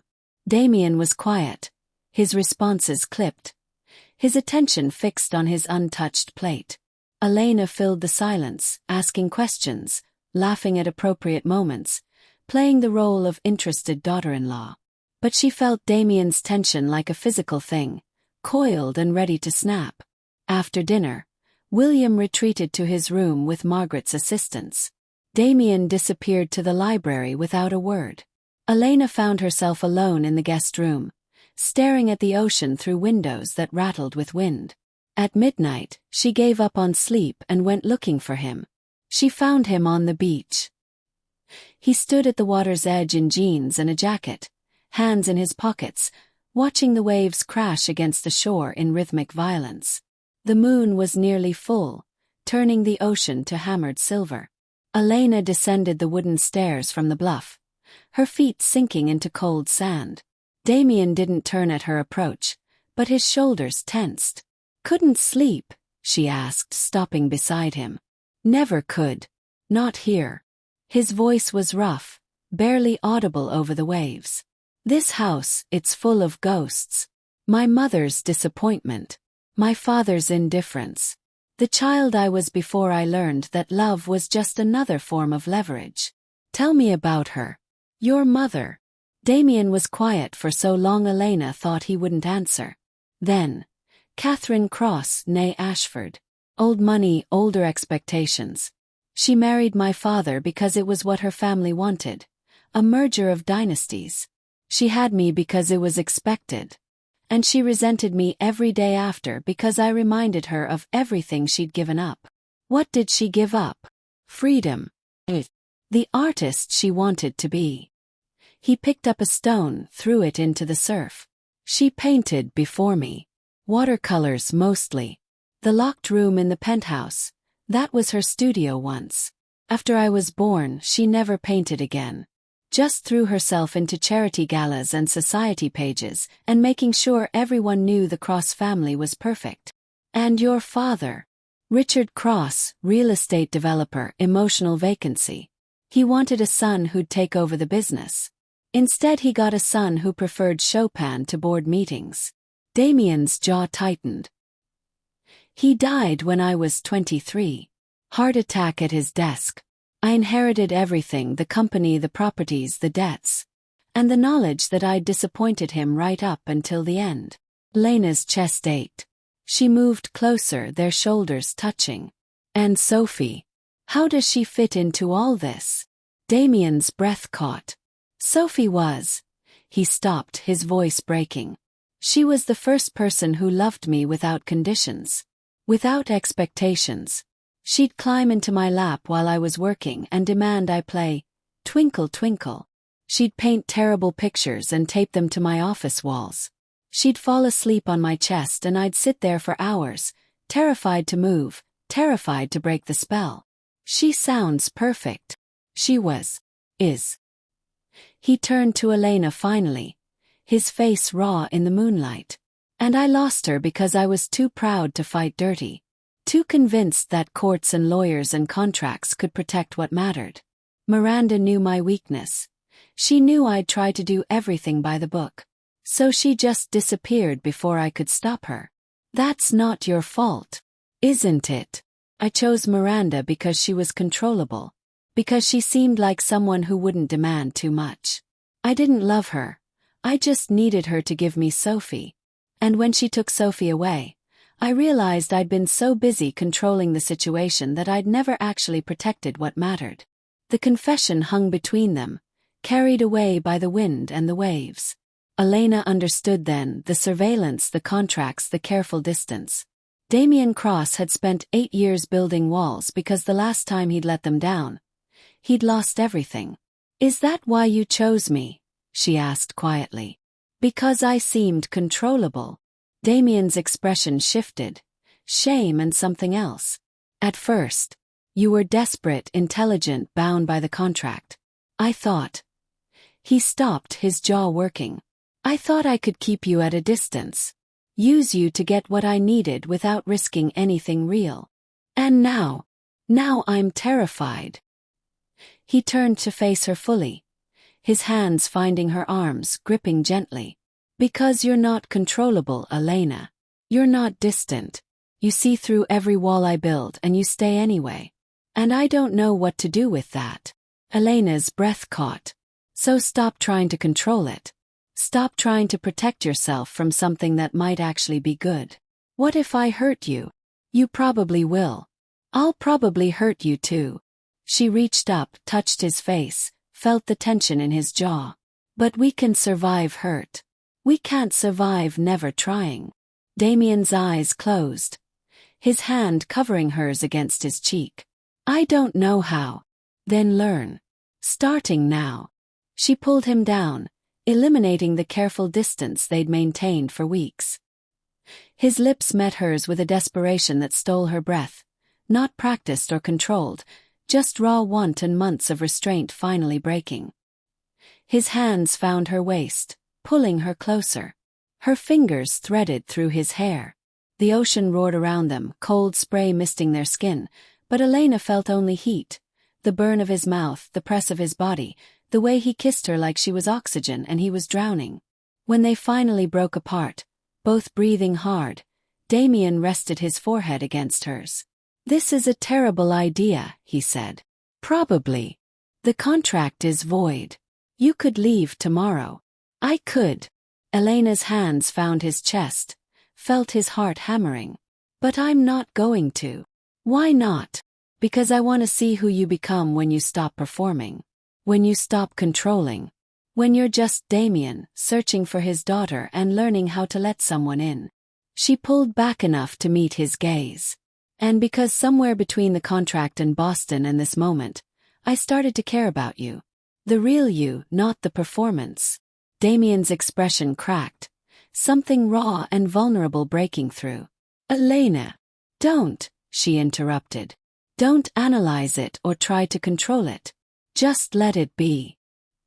He kissed her again, slower this time, his hands gentle on her face. When they finally walked back to the house, fingers intertwined, the moon was setting and the sky was beginning to lighten. They climbed the stairs to the guest room together. Damien stopped at the door, his expression uncertain. I should, he started. Stay, Elena said. Just stay. He followed her inside, closed the door. They lay on the bed fully clothed, Elena's back against his chest, his arm around her waist. No performance, no contract, just two people choosing proximity over distance. Tell me about Sophie, Elena said quietly. Not the tragedy. Just her. Who she was. In the darkness, Damien's voice was soft, remembering. She loved purple. Everything had to be purple, her clothes, her toys, her toothbrush. She'd have full conversations with her stuffed animals, giving them different voices. She was terrified of the dark but refused to admit it, so I'd sit outside her room and play piano until she fell asleep. His arm tightened around Elena. She'd be 9 now. Almost 10. I don't know if she still loves purple. She still talks to stuffed animals. If she even remembers me. She remembers you, Elena said with certainty. Children don't forget the people who loved them. I hope you're right. They lay in silence, listening to the ocean and each other's breathing. Elena felt Damien's body gradually relax, the tension draining out of him. Thank you, he whispered against her hair. For staying. For choosing this. For not running when you had the chance. Elena turned in his arms, faced him in the darkness. I'm not running, Damien. Mullin. Whatever this becomes, we face it together. His hand found her face, thumb brushing her cheekbone. Partners. Partners. He kissed her forehead, gentle and careful. They fell asleep like that, tangled together, the first real choice they'd made in a marriage built on contracts. Morning came too soon. Elena woke to find Damien already up, standing at the window in yesterday's clothes, watching the ocean. How long have you been awake? She asked. An hour. Maybe 2. He turned, his expression guarded again. We should talk about last night. Elena's stomach dropped. Should we?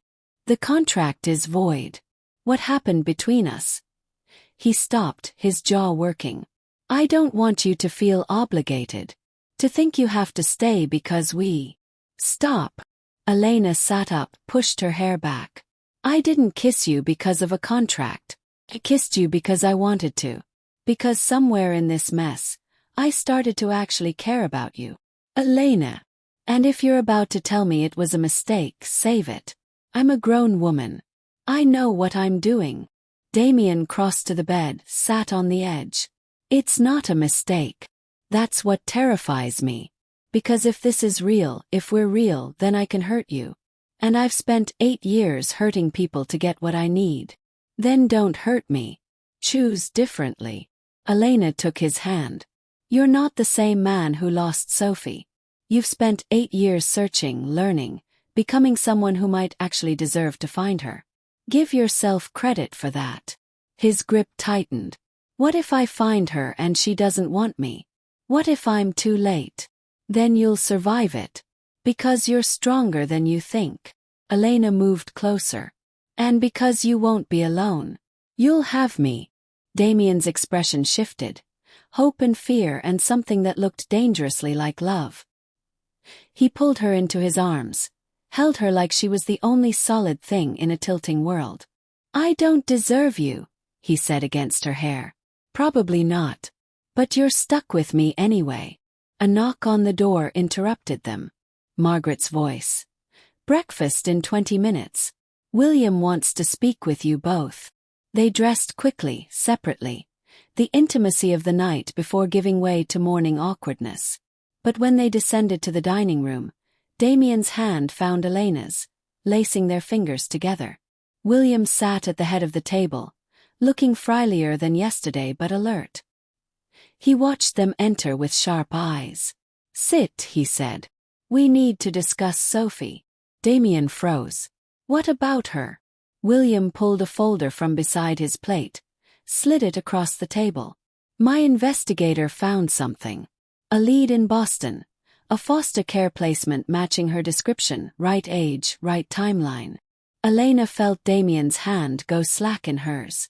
He picked up the folder with shaking fingers, opened it. Inside, A photograph of a girl with dark hair and pale gray eyes. School records under the name Sophie Miller. A foster family address in Jamaica Plain. The same lead from their Boston trip. The one that had been nothing. This is... Damien's voice broke. We already checked this. She wasn't Sophie. Your investigator checked. Mine did a DNA comparison using the hairbrush you kept from her room. William's expression was gentle. It's her, Damien. We found her. The folder slipped from Damien's fingers, photographs scattering across the table. Elena watched his face crumble, watched 8 years of searching finally break him open. She's alive, he whispered. She's alive. And she's been in the system for 2 years, since Miranda died. The foster family is good people. They want what's best for Sophie, including reuniting her with her biological father if he can prove he's fit. Damien stood abruptly, his chair scraping back. I need... He looked at Elena, his expression wild. I need to go. I need to see her. Damien. Elena started. Now, Elena. I need to go now. William held up a hand. Sit down. Both of you. When Damien hesitated, William's voice sharpened. Sit down. Damien sat, his entire body vibrating with barely controlled energy. You can't just show up at a foster home demanding your daughter, William said. There's a process. Legal steps. The foster family needs to be prepared. Sophie needs to be prepared. And you need to be prepared for the possibility that she won't remember you. I don't care if she remembers me. I just need to see her. You care. And she will care. William's gaze moved to Elena. This is where you come in. You're a lawyer. You understand family court, custody proceedings, the system. You can help Damien do this right. Not fast, not desperate, right? Elena felt the weight of both men's attention. She looked at Damien's face, saw the desperation there. The 8 years of searching finally colliding with reality. How long? Damien asked. How long before I can see her? My attorney thinks we can arrange a supervised visit within 2 weeks if we move quickly. Full custody hearing within 3 months. William's voice was gentle. But Damien, you need to prepare yourself. She's 9 years old. She's been in foster care for 2 years. She's been told you abandoned her. This won't be a fairy tale reunion. I don't need a fairy tale. I just need her back. Elena squeezed his hand. Then let's bring her home. The right way. Damien turned to her, his eyes bright with unshed tears. You'll help me. Every step. She looked at William. What do we need to do? William smiled, the first real smile Elena had seen from him. First, you need to prove you're a stable family unit. Which means this marriage needs to be real, at least on paper. No divorce, no separation. Not until custody is secured. The contract is void, Damien said. Elena doesn't have to. I'm not going anywhere, Elena interrupted. We're partners. We do this together. William's smile widened. Good. Because my attorney will need to see evidence of a committed relationship. Joint accounts, cohabitation, the whole performance. He paused. Only this time, it won't be a performance. It'll be real. Or at least, real enough to convince a family court judge. Elena felt the weight of what he was asking. Not just staying for 3 months, but staying through custody hearings, home visits, psychological evaluations. Staying until Sophie was home. Staying indefinitely. She looked at Damien, saw the hope and fear warring in his expression. Okay, she said. We'll do it. Whatever it takes. Damien's hand tightened on hers. You're sure? I'm sure. William pushed back from the table. Then let's get started. My attorney will be here this afternoon to begin the paperwork. You two should probably discuss what this means for your arrangement. He wheeled himself out, leaving them alone with the scattered photographs of Sophie. Damien picked up one. Sophie at maybe 7, covered in paint, laughing.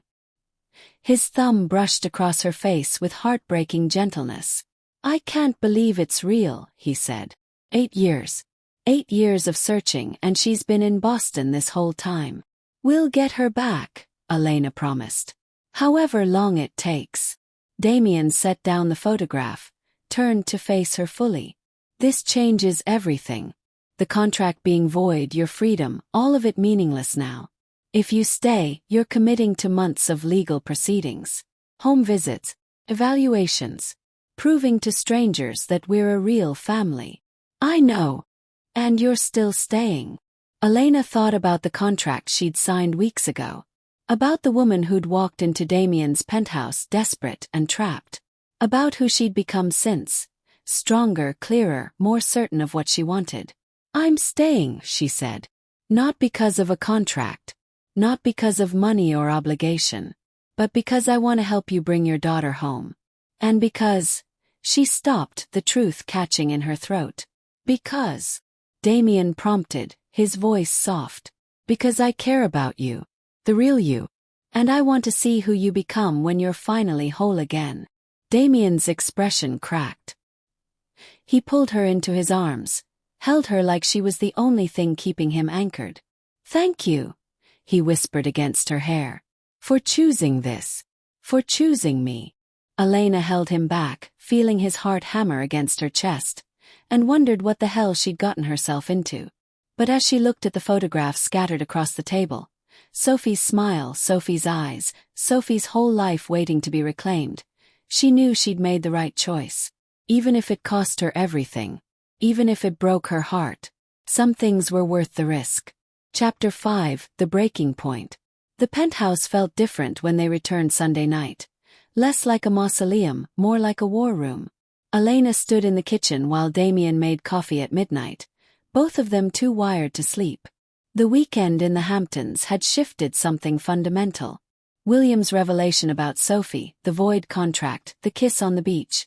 All of it had rewritten the rules of their arrangement into something neither of them knew how to navigate.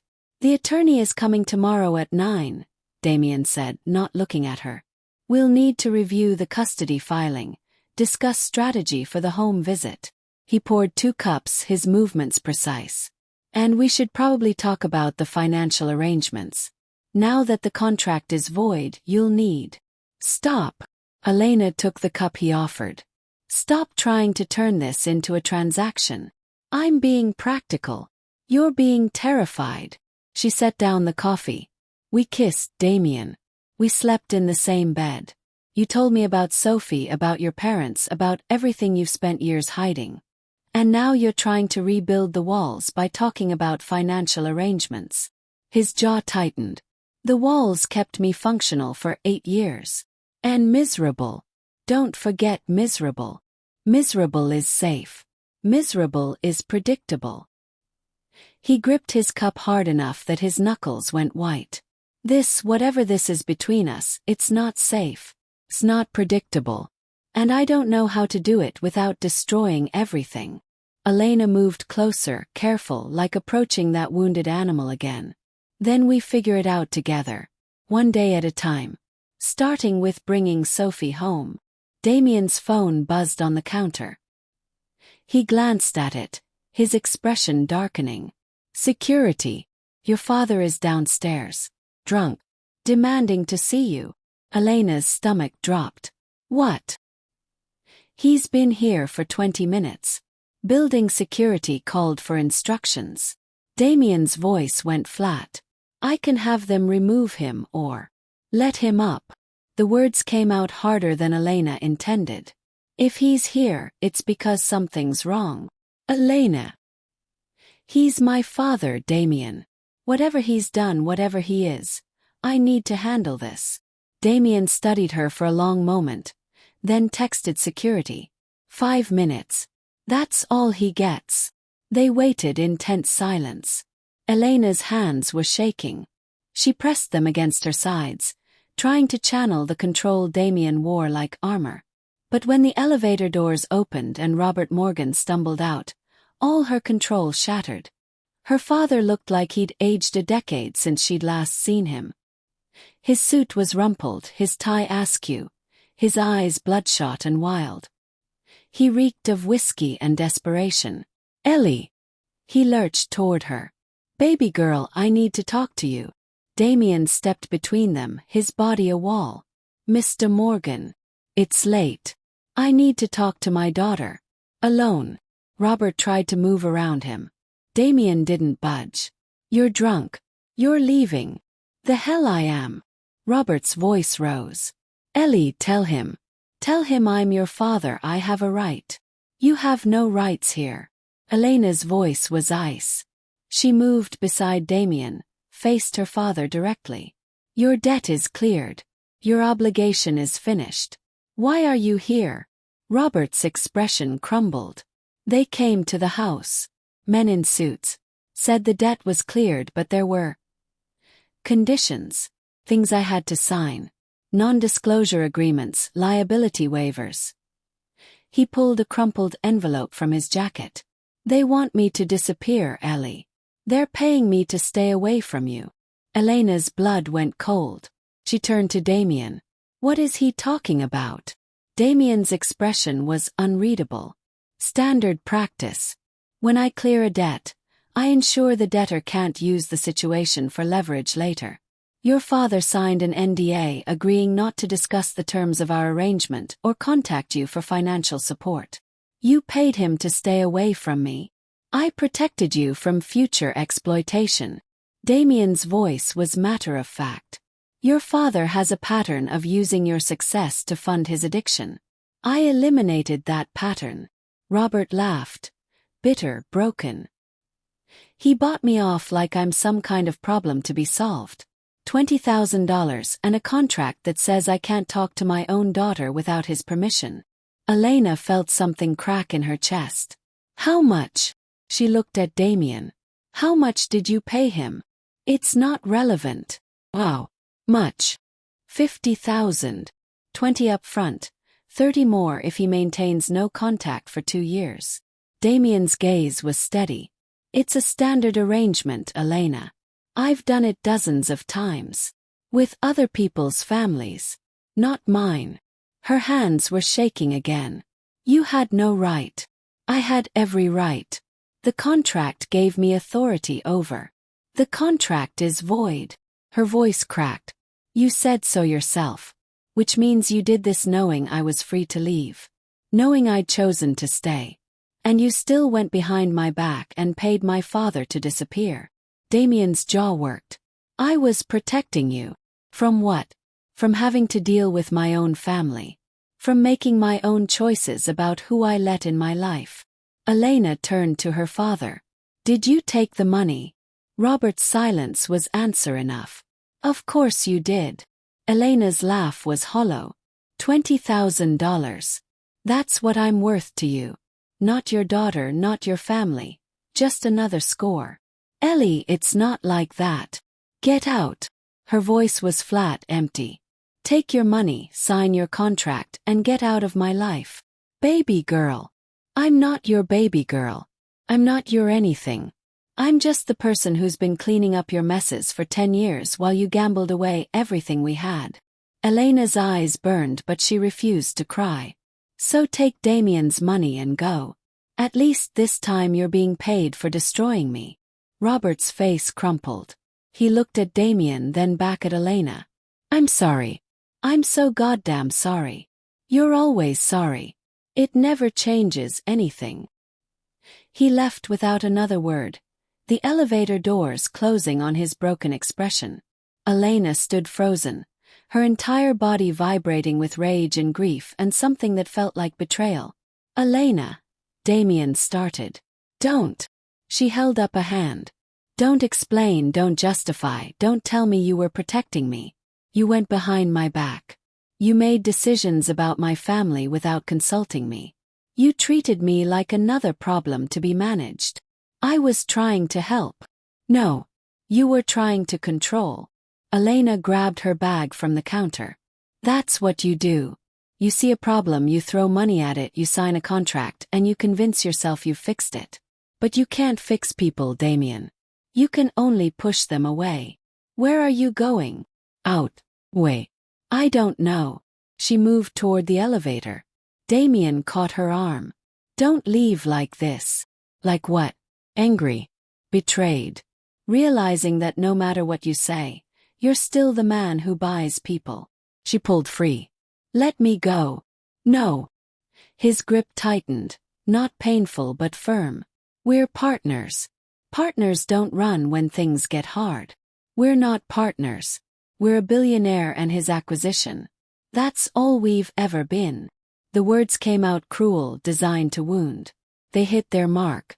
Damien's expression shuttered. If that's what you believe, then go. The contract is void. You're free. I know I'm free. That's the problem. Elena pressed the elevator button. Because if I'm free, then I'm choosing to stay with a man who thinks love is just another form of leverage. And I don't know if I can do that. The elevator arrived. Elena stepped inside, turned to face him. Damien stood in the penthouse doorway, his hands clenched at his sides. His face a mask of controlled fury and something else. Fear maybe. Or grief. I'm sorry, he said quietly. I'm sorry I didn't tell you. I'm sorry I tried to control it. I'm sorry I'm still the man who destroys things he's trying to protect. The doors began to close. Elena's hand shot out, stopping them. I need time, she said. To think. To figure out if I can do this. If I can be with someone who thinks buying my father off is an acceptable solution. How much time? I don't know. A week. However long it takes to decide if I'm staying because I want to or because I'm too afraid to leave. Damien's expression cracked. And if you decide to leave?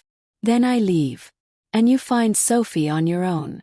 And we both learn to live with the choices we made. The doors closed before he could respond. Elena rode down 47 floors, her reflection fracturing in the mirrored walls, and tried to remember who she'd been before Damien Cross. The lobby was empty except for the night security guard who pretended not to notice her tears. She walked out into the November cold, no destination in mind, just the need to move. Her phone buzzed. Text from Damien. Sorry. For all of it. For being what I am. For not knowing how to be anything else. Elena stared at the message, her thumb hovering over the keyboard. Finally she typed. Sorry isn't enough. Not anymore. She walked for hours. Through Midtown, down into Chelsea, across to the West Village. The city moved around her. Late-night diners, closing bars, people with normal problems and normal lives.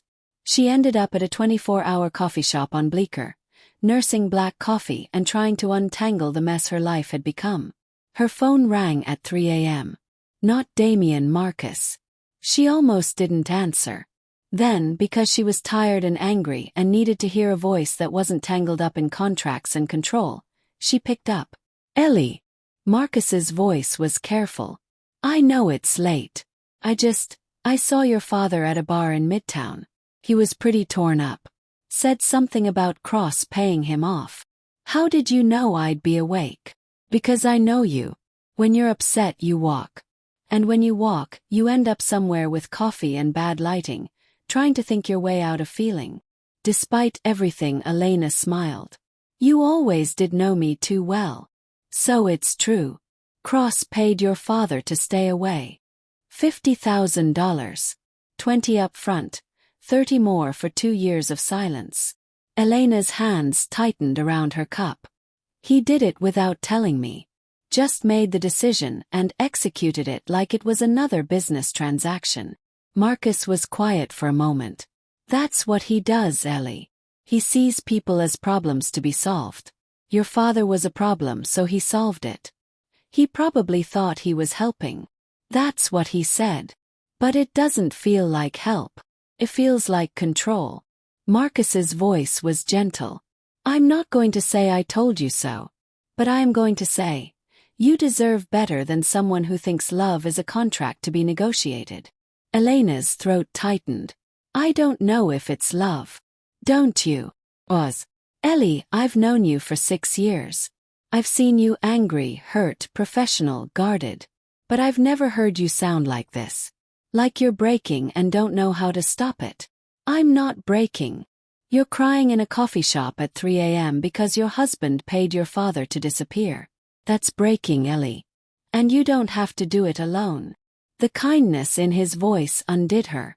Elena pressed her hand over her mouth, trying to hold back the sob. "I chose this," she said when she could speak.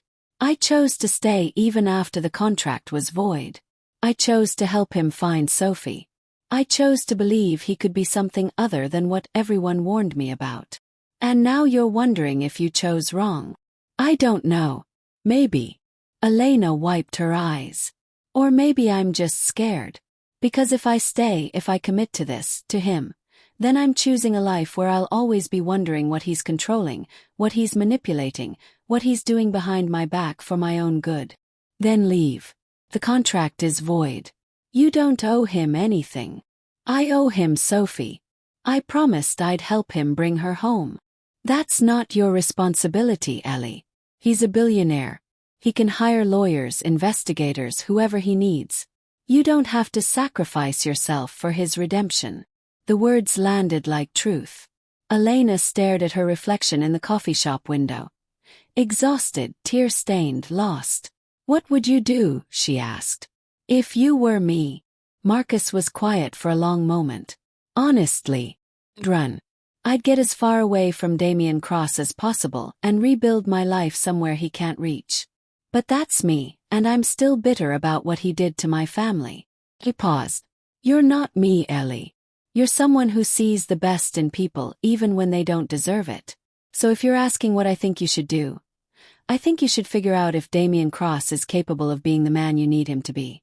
And if he's not, then you walk away before he destroys you completely. And if he is capable, then you'll have to decide if you're willing to risk everything on that possibility." Marcus's voice was sad. "But make sure you're choosing him, Ellie. Not the idea of him. Not the potential. Him exactly as he is right now, with all his control issues and manipulation and inability to trust. Because that's who you'll be living with. That's who you'll be building a life with. And if that's not enough, if you need him to change before you can commit, then you're setting yourself up for disappointment." Elena closed her eyes, let his words sink in. "When did you get so wise?" "About 6 months after you left me. Turns out losing the best thing in your life makes you reevaluate your priorities." He laughed softly. "I'm not trying to win you back, Ellie. I know that ship sailed.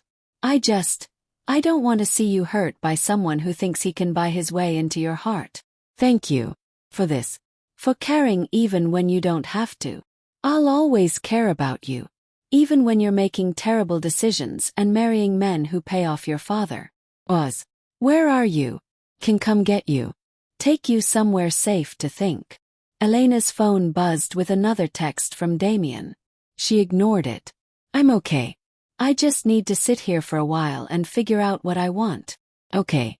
But Ellie, the offer still stands.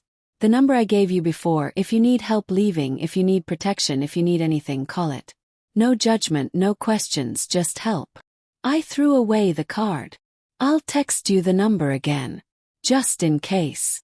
Marcus's voice was gentle. "Take care of yourself, Ellie. You deserve better than this." He hung up. Elena stared at her phone as a text arrived with a phone number and a single word. Freedom. She saved it without thinking, then immediately deleted it. Then restored it from the trash. Then stared at it until the screen went dark. Her phone buzzed again. This time not Damien. A text from an unknown number. "Mrs. Cross, this is Margaret from the Hamptons. William asked me to check on you. He's concerned. Are you all right?" Elena's throat tightened. She typed back, "I'm fine. Just needed some air." 3 dots appeared, disappeared. Then, Damien called him at 2 a.m. Said you'd left. "William wanted me to tell you. Whatever Damien did, it came from fear, not malice. He's terrified of losing you the way he lost Sophie. That doesn't excuse it, but it might explain it." Elena stared at the message, something in her chest loosening slightly. "Thank you for telling me. William also wanted me to remind you, you're not contracted to stay. But you are needed. Not just by Damien. By Sophie. She's going to need someone who understands what it's like to be caught between love and obligation. Someone who chose to stay even when they could leave. The words hit harder than they should have. Elena typed back. I don't know if I can be that person. Then figure it out. But do it soon. The custody hearing is in 3 months. Sophie needs to come home to a family, not another broken promise. Margaret didn't text again.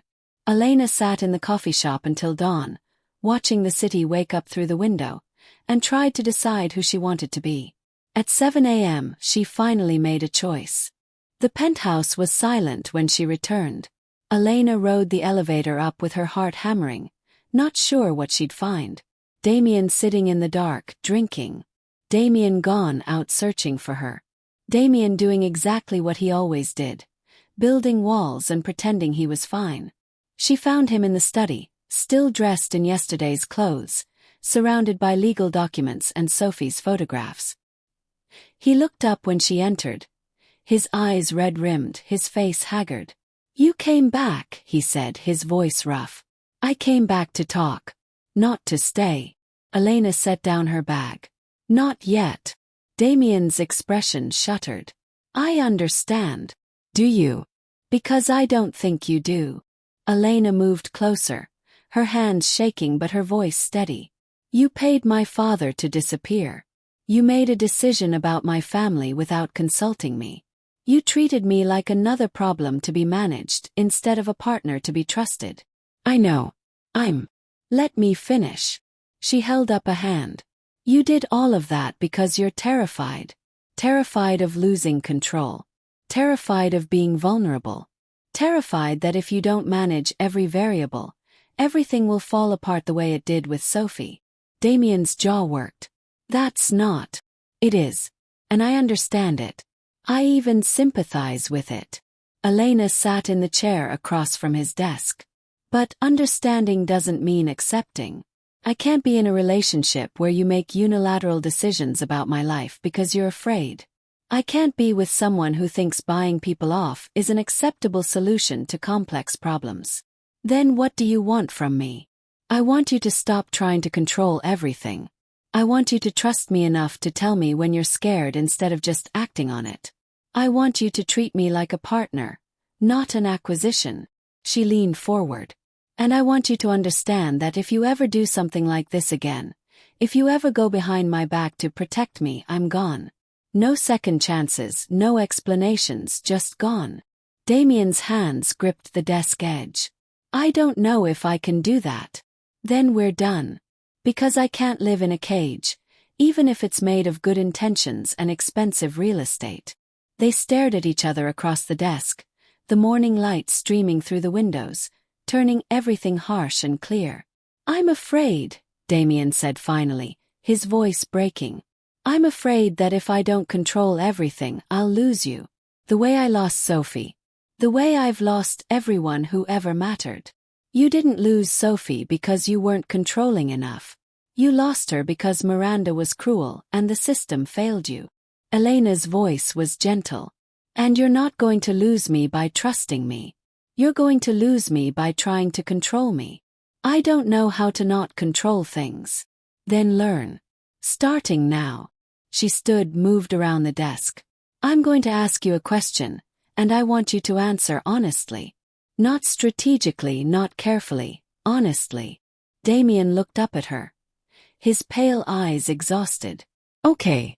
Do you want me to stay because it helps with the custody case? Or do you want me to stay because you actually care about me? The question hung between them, sharp and necessary. Damien's throat worked, his hands clenching and unclenching. Both, he said finally. At first it was just the custody case. Having a stable marriage, proving I could provide a family environment. But somewhere between the contract in Boston and the Hamptons. He stopped, his voice rough. Somewhere in there it stopped being about Sophie and started being about you. About how you see through my bullshit. About how you stayed even when you could leave. About how you make me want to be better than what I am. Lena's chest ached. That's not enough. I know. Wanting to be better isn't the same as actually being better. And I need you to actually be better, Damien. I need you to stop controlling, stop manipulating. Stop treating relationships like contracts to be negotiated. I don't know if I can. Then we're done. Elena moved toward the door. Because I can't be with someone who won't even try. Wait. Damien stood abruptly. Please. Just wait. Elena stopped, didn't turn around. I'll try, he said, his voice desperate. I'll try to stop controlling things. I'll try to trust you. I'll try to be the man you need me to be. Just please don't leave. Not yet. Give me a chance to prove I can change. Elena turned slowly. How? How are you going to prove it? Damien crossed to his desk, pulled open a drawer and retrieved a file. He held it out to her. This is everything. Every debt I've acquired in the past 7 years. Every person I've manipulated. Every family I've destroyed while building my empire. His hand shook slightly. I'm giving it to you. All of it. Do whatever you want with it, expose me, use it against me, burn it. I don't care. I just need you to see that I'm willing to give you the leverage to destroy me if that's what it takes to earn your trust. Elena took the file, opened it. Page after page of names, amounts, dates. The Chin family. A dozen others. Years of ruthless business practices laid bare. Why are you showing me this? Because you asked me to stop controlling things. This is me letting go of control. You have everything you need to ruin me. My business practices, my methods, my secrets. If you want to leave, if you want to expose me, if you want revenge for what I did to your father, it's all here. Elena stared at the file, then at Damien. He looked terrified, vulnerable, completely unguarded. This is a test, she said slowly. You're giving me this to see what I'll do with it. No. I'm giving you this because I'm tired of being afraid. Tired of controlling everything. Tired of pushing away everyone who gets close because I'm convinced they'll destroy me if I let them in. He moved closer, his voice dropping. I'm giving you this because I trust you. Maybe that's stupid. Maybe it'll destroy me. But I'd rather risk being destroyed by you than spend the rest of my life in a cage of my own making. Elena's hands trembled. She looked down at the file. Years of Damien's worst choices, his darkest secrets, everything he'd done to survive and succeed and search for his daughter. She could use it, could expose him, could walk away and watch his empire crumble from a safe distance. Instead, she crossed to the fireplace, struck a match, and set the file on fire. They watched it burn together, page after page curling into ash. When the last page blackened and crumbled, Elena turned to face him. I'm not staying because you gave me leverage. I'm staying because you were willing to give it. Because you chose trust over control, even though it terrified you. She moved closer. But I'm not staying unconditionally. If you ever do something like this again, if you ever make a unilateral decision about my life, my family, my choices, I'm gone. No second chances. No forgiveness. Just gone. I understand. Do you? Because I need you to really understand, Damien. I'm not Sophie. I'm not Miranda. I'm not someone you can control or manipulate or buy. I'm your partner, and partners make decisions together. Even the hard ones. Even the ones that scare you. I understand, he repeated, his voice steady. And I promise, no more unilateral decisions. No more going behind your back. No more trying to control things I'm afraid of losing. Can you actually keep that promise? Or are you just saying what I want to hear? Damien was quiet for a long moment, his gaze holding hers. I don't know. Honestly, I don't know if I can change that fundamentally. But I'm willing to try. And if I fail, if I slip back into old patterns, I want you to call me on it. Immediately. Don't let me get away with it just because I'm scared or because the intentions were good. Elena studied his face, searching for deception or manipulation. She found only exhaustion and something that looked like hope. Okay, she said finally. We try. Together. One day at a time. And the first time you try to control something instead of trusting me with it, we're done. Agreed. Damien moved closer, his hands finding her arms gently. Thank you. For coming back. For giving me another chance. For not using that file to destroy me. I didn't do it for you. I did it for Sophie. She deserves to have her father back, and she can't have him if he's buried under a scandal. Elena's voice was firm. But make no mistake, if you hurt me again, if you betray my trust again, I won't need that file to destroy you. I'll just walk away and let you destroy yourself. That's fair. They stood in the study, the morning sun streaming through the windows, the ashes of Damien's secrets cooling in the fireplace. Elena felt exhausted, wrung out, but also something else. Lighter, maybe. Or just less trapped. I need coffee, she said. And a shower. And about 12 hours of sleep. I'll make coffee. You shower. Damien's hand found hers, squeezed gently. And Elena. Sorry. For your father. For going behind your back. For being what I am. I'm sorry for all of it. I know. He squeezed back. But sorry isn't enough. You have to actually change. And that's going to be harder than burning a file or making promises. I know. She left him in the study and went to shower, letting the hot water wash away the night's tears and the weight of the choice she'd made. When she emerged, she found coffee waiting on her nightstand and Damien gone. A text on her phone explaining he had meetings but would be home by 6. Elena climbed into bed and slept until afternoon, dreamless and deep. When she woke, another text was waiting. Custody attorney called. First supervised visit with Sophie is scheduled for next Wednesday. 2 p.m. at the Foster family's home in Boston. I'd like you to come with me. Not because the case requires it. 'Cause I need you there. Elena stared at the message, her thumb hovering over the keyboard. She thought about Marcus's warning. About the file she'd burned. About the choice she'd made to stay even when leaving would have been easier. Finally she typed, I'll be there. Partners, remember. 3 dots appeared immediately. Then partners. Thank you.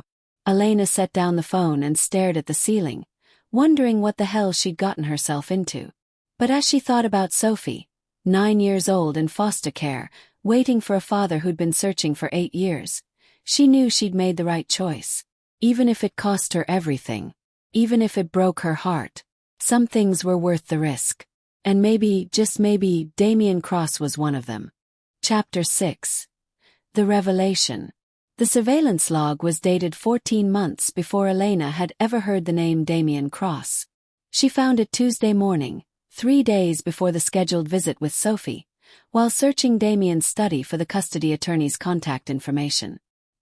He'd left early for a board meeting, texting her the desk drawer where he kept business cards. She'd opened the wrong drawer. Inside, a manila folder labeled E. Morgan Background Investigation. Elena's hands went numb. She should have closed the drawer. Should have respected his privacy the way she demanded he respect hers. Instead, she pulled out the folder and opened it. The first page was a surveillance timeline. 14 months of her life, reduced to bullet points and timestamps. September 15th. Subject leaves Morrison and Hale at 7:47 p.m. Takes L train to Brooklyn. Stops at Bodega on Bedford Avenue, purchases wine, frozen dinner. Arrives home 8:23 p.m. Lights out 11:15 p.m. September 22nd. Subject meets Marcus Chen for dinner at Gramercy Tavern. Argument observed through window. Subject leaves alone at 9:34 p.m., visibly upset. October 3rd. Subject visits therapist Dr. Sarah Chen, no relation to Marcus Chen. Session duration, 50 minutes. Subject exits building, sits on bench for 17 minutes before returning to office. Page after page. Her entire life watched and catalogued. Coffee orders, therapy appointments, the night she'd cried on a park bench after Marcus filed the ethics complaint. The morning she'd bought a pregnancy test at a Duane Reade and stood in the bathroom of her office building, staring at the negative result with something that looked like grief. Every private moment. Every vulnerable instant. All of it documented in clinical detail. Elena's vision blurred. She flipped to the next section. Financial records. Her student loans, her credit card debt, her father's gambling losses traced back 7 years. Bank statements, tax returns, A complete financial profile that showed exactly how desperate she'd been. The third section was personal history. The abortion at 22, documented with medical records she didn't know existed. Her mother's alcoholism, carefully hidden but somehow uncovered. Her brother's academic probation at Princeton, the cheating scandal he'd thought was buried. Every secret she'd ever kept. Every shame she'd ever carried. All of it filed neatly in a folder with her name on it. At the bottom, a handwritten note in Damien's precise script. Subject profile. Intelligent, desperate, controllable. Father's debt provides leverage.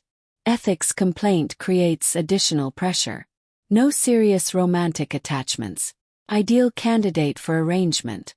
Recommend acquisition of debt. Initial approach within 30 days of financial crisis point. The words swam on the page. Controllable. Deal candidate. Acquisition. Elena's phone buzzed. Text from Damien. Meeting running long. Should be home by 7. Want me to pick up dinner? She stared at the message, her hands shaking so hard the phone nearly slipped from her grip. He typed back, no. We need to talk. 3 dots appeared. Disappeared. Peered again. What's wrong? Come home. Elena, you're scaring me. What happened? She didn't respond. Just sat at his desk with the folder open in front of her, watching the surveillance photos scatter across the mahogany surface. Her life reduced to evidence. Her pain catalogued for strategic advantage. 40 minutes later, the elevator doors opened. Damien entered at a near run. His jacket askew. His expression wild. Elena, what? He stopped when he saw the folder. The color drained from his face. 14 months, Elena said, her voice eerily calm. You watched me for 14 months before we ever met. Damien's jaw worked. I can explain. You told me you'd investigated me. You didn't tell me you'd been stalking me for over a year. She stood, picked up one of the surveillance photos. Her sitting on a park bench, head in her hands, clearly crying. This was taken the day after Marcus filed the ethics complaint. I remember this moment. I remember thinking I was alone, that no one saw me break. Elena. But I wasn't alone, was I? You were watching. Or someone you hired was watching. Documenting my pain so you could use it later. Her voice cracked. You said you chose me because I was desperate and controllable. Those were your words. Written in your handwriting. Damien moved toward her. She stepped back, holding up a hand. Don't come near me right now. He stopped, his hands clenched at his sides. I was going to tell you. When? After the wedding. After we brought Sophie home. After I'd committed so completely that I couldn't leave without destroying everything. Elena's laugh was bitter. You burned that file of your business practices. Made this big show of trusting me, of letting go of control. But you kept this. You kept the evidence of how you manipulated me into this marriage. It's not manipulation if you knew. I didn't know. I knew you'd investigated me. I didn't know you'd been watching me for over a year. I didn't know you documented my therapy sessions, my coffee orders, the night I bought a pregnancy test because I was terrified Marcus had gotten me pregnant again. Her voice rose. I didn't know you'd reduced my entire life to a strategic acquisition plan. I needed to be sure, Damien said, his voice strained. I needed to know you were the right choice. That you wouldn't. Wouldn't what? Betray you like Miranda. Disappoint you like your parents. Leave you like everyone else. Elena's hands were shaking. So you watched me. Studied me. Made sure I was desperate enough, broken enough, controllable enough to fit into your plan. That's not. He stopped, his expression crumbling. Yes. That's exactly what I did. The admission hung in the air like smoke. Elena felt something inside her chest crack completely. Get out, she said quietly. What? Get out of this study. Get out of my sight. I can't. Her voice broke. I can't look at you right now. Elena, please. Get out. Damien's face went white. He backed toward the door, his gaze never leaving her face. We can fix this. Whatever you're feeling, whatever I've done, we can fix it. Can we? Because I don't think we can fix the fact that you built this entire relationship on lies and surveillance and strategic manipulation. Elena's laugh was hollow. You said you wanted me to choose to stay. But I never had a choice, did I? You engineered this entire situation. You bought my father's debt specifically to gain leverage over me. You waited until I was at my most desperate, my most vulnerable, and then you made your move. I gave you an out. Multiple outs. The contract had termination clauses. Termination clauses you knew I'd never use because you'd studied me long enough to know exactly how I'd react. You knew I'd stay for my family. You knew I'd stay for Sophie. You knew I'd stay because I'm the kind of person who keeps promises even when they're destroying me. She picked up the folder, held it out to him. You didn't choose me because I was special. You chose me because I was predictable. Damien flinched like she'd struck him. That's not true. Isn't it? You said it yourself. Ideal candidate for arrangement. Controllable. Desperate. Everything you needed in a wife you could manipulate into helping you get custody of your daughter. It started that way, Damien admitted, his voice rough.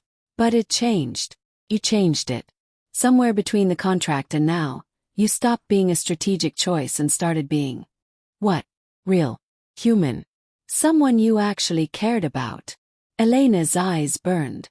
How am I supposed to believe that when you've been lying to me from the beginning? When every moment we've shared, every conversation we've had, every time you've touched me, all of it was built on surveillance and manipulation. It wasn't all lies. The things I told you about Sophie, about my parents, about what I've become, that was real. The way I feel about you. Stop. Elena held up a hand. Stop trying to spin this. Stop trying to control the narrative. For once in your life, just be honest. You watched me for 14 months. You engineered our meeting. You manipulated me into a marriage I thought was my choice but was really just another one of your acquisitions. That's the truth. Everything else is just damage control. Damien's expression went flat, empty. You're right. I watched you. I manipulated you. I engineered this entire situation because I needed a wife who would help me get custody of Sophie. And you fit the profile perfectly. His voice was cold, clinical. I chose you because you were desperate enough to say yes and smart enough to be convincing. I chose you because I knew exactly how to leverage your weaknesses. And I chose you because I thought I could control you. Finally. The truth. But I was wrong, Damien continued, his voice cracking slightly. Because you're not controllable. You're not predictable. And somewhere in the past few weeks I stopped trying to control you and started just... He stopped, his jaw working. I started falling in love with you. And that terrifies me more than anything else in this mess. Elena's breath caught. Don't. Don't what? Don't tell you the truth. Don't admit that I'm in love with a woman I manipulated into marrying me. Don't confess that every moment with you has made me hate myself a little more for how this started. You don't love me. You love the idea of me. The version you created through surveillance and strategic planning. Elena's voice was hollow. You don't even know who I really am. I know you take your coffee black with 2 sugars, but you tell people you drink it black because you think it makes you look more professional. I know you bite your left thumbnail when you're anxious and you're doing it right now. I know you're terrified of small spaces because your father locked you in a closet when you were 7 during one of his drunken rages. Damien moved closer, his voice dropping.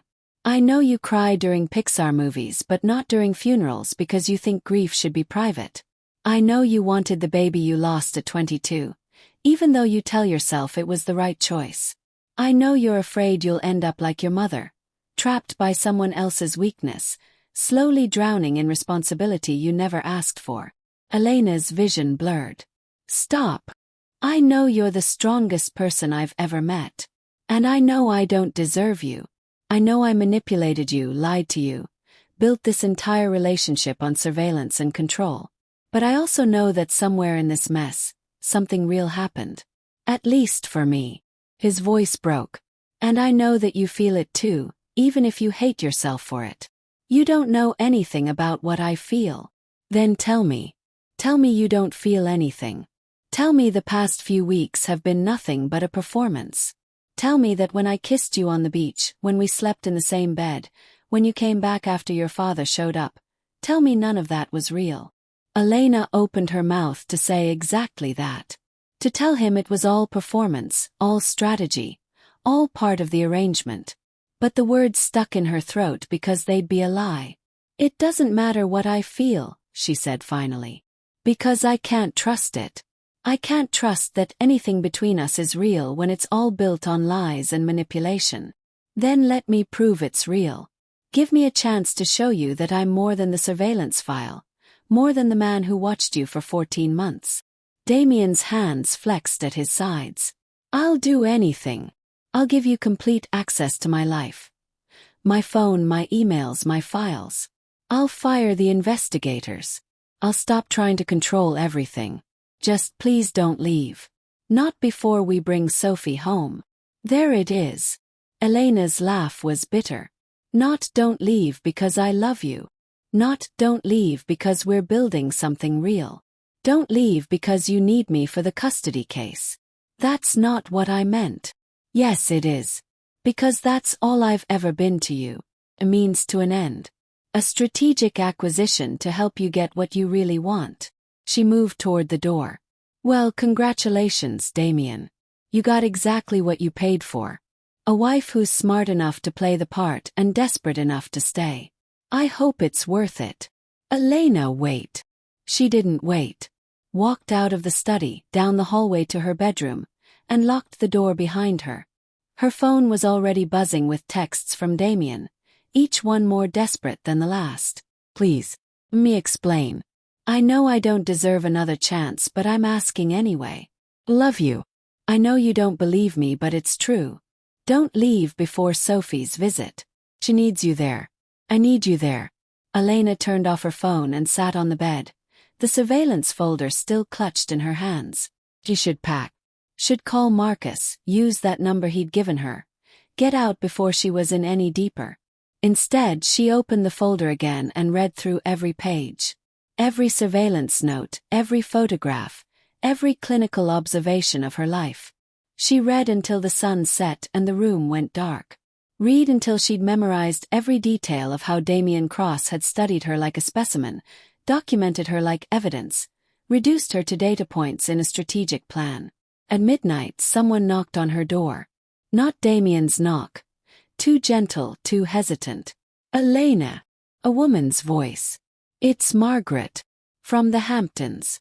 May I come in? Elena unlocked the door. Margaret stood in the hallway in a traveling coat, her expression kind and worried. William sent me. He heard about. She gestured vaguely. He wanted me to check on you. How did he hear? Damien called him. About an hour ago. Apparently. He's sitting in his study drinking scotch and contemplating whether he's destroyed the best thing in his life. Margaret's mouth curved sadly. William thought you might need someone to talk to.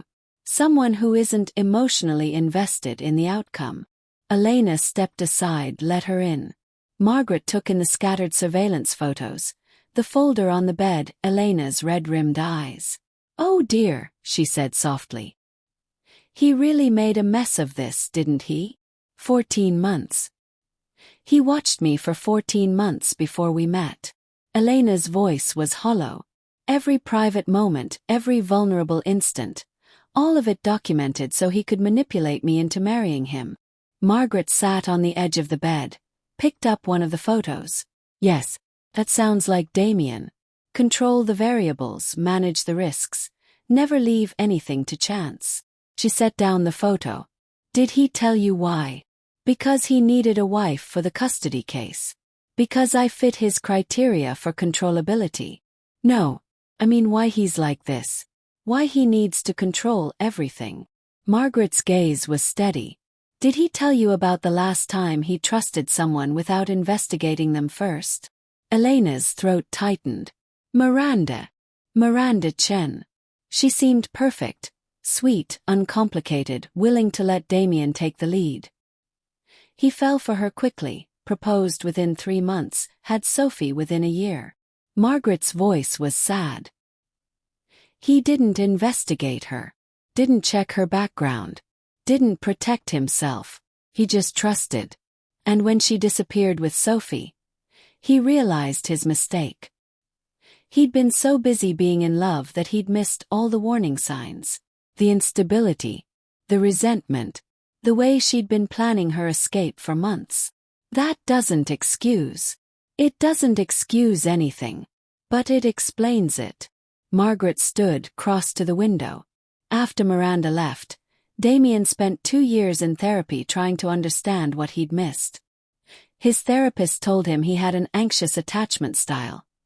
He pushes people away because he's terrified of being abandoned. The surveillance, the control, the manipulation, it's all armor. A way to protect himself from being hurt again. So I'm supposed to just accept that. Accept being watched and manipulated because he's afraid. No. You're supposed to decide if the man he's trying to become is worth the man he's been. Margaret turned to face her. Damien Cross is broken, Elena. He's been broken since his mother made him feel like a burden, and his father made him feel like a disappointment, and Miranda made him feel like love was a trap. The surveillance isn't about you. It's about him trying to control a world that's hurt him over and over. That's not my responsibility to fix. No, it's not. But it might be your choice to help him try. Margaret moved toward the door, paused. William wanted me to tell you something. He said, love isn't about finding someone perfect. It's about finding someone whose brokenness fits with yours. Whose damage you can live with. Whose attempts to be better are enough, even when they fail. William said that. He did. Right before he made me promise to tell you that if you leave now, Damien will survive. He'll find another way to get custody of Sophie. He'll rebuild his walls and go back to being the man who controls everything and feels nothing. But if you stay, if you choose to stay knowing everything you know now, you might actually save him. Not from his past. From his future. Margaret left without waiting for a response. Elena sat in the darkness, surrounded by surveillance photos and the weight of impossible choices.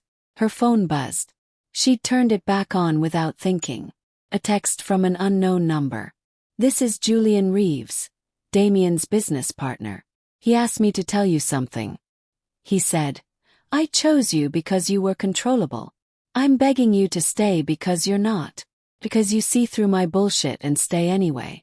Because you make me want to be better than what I am.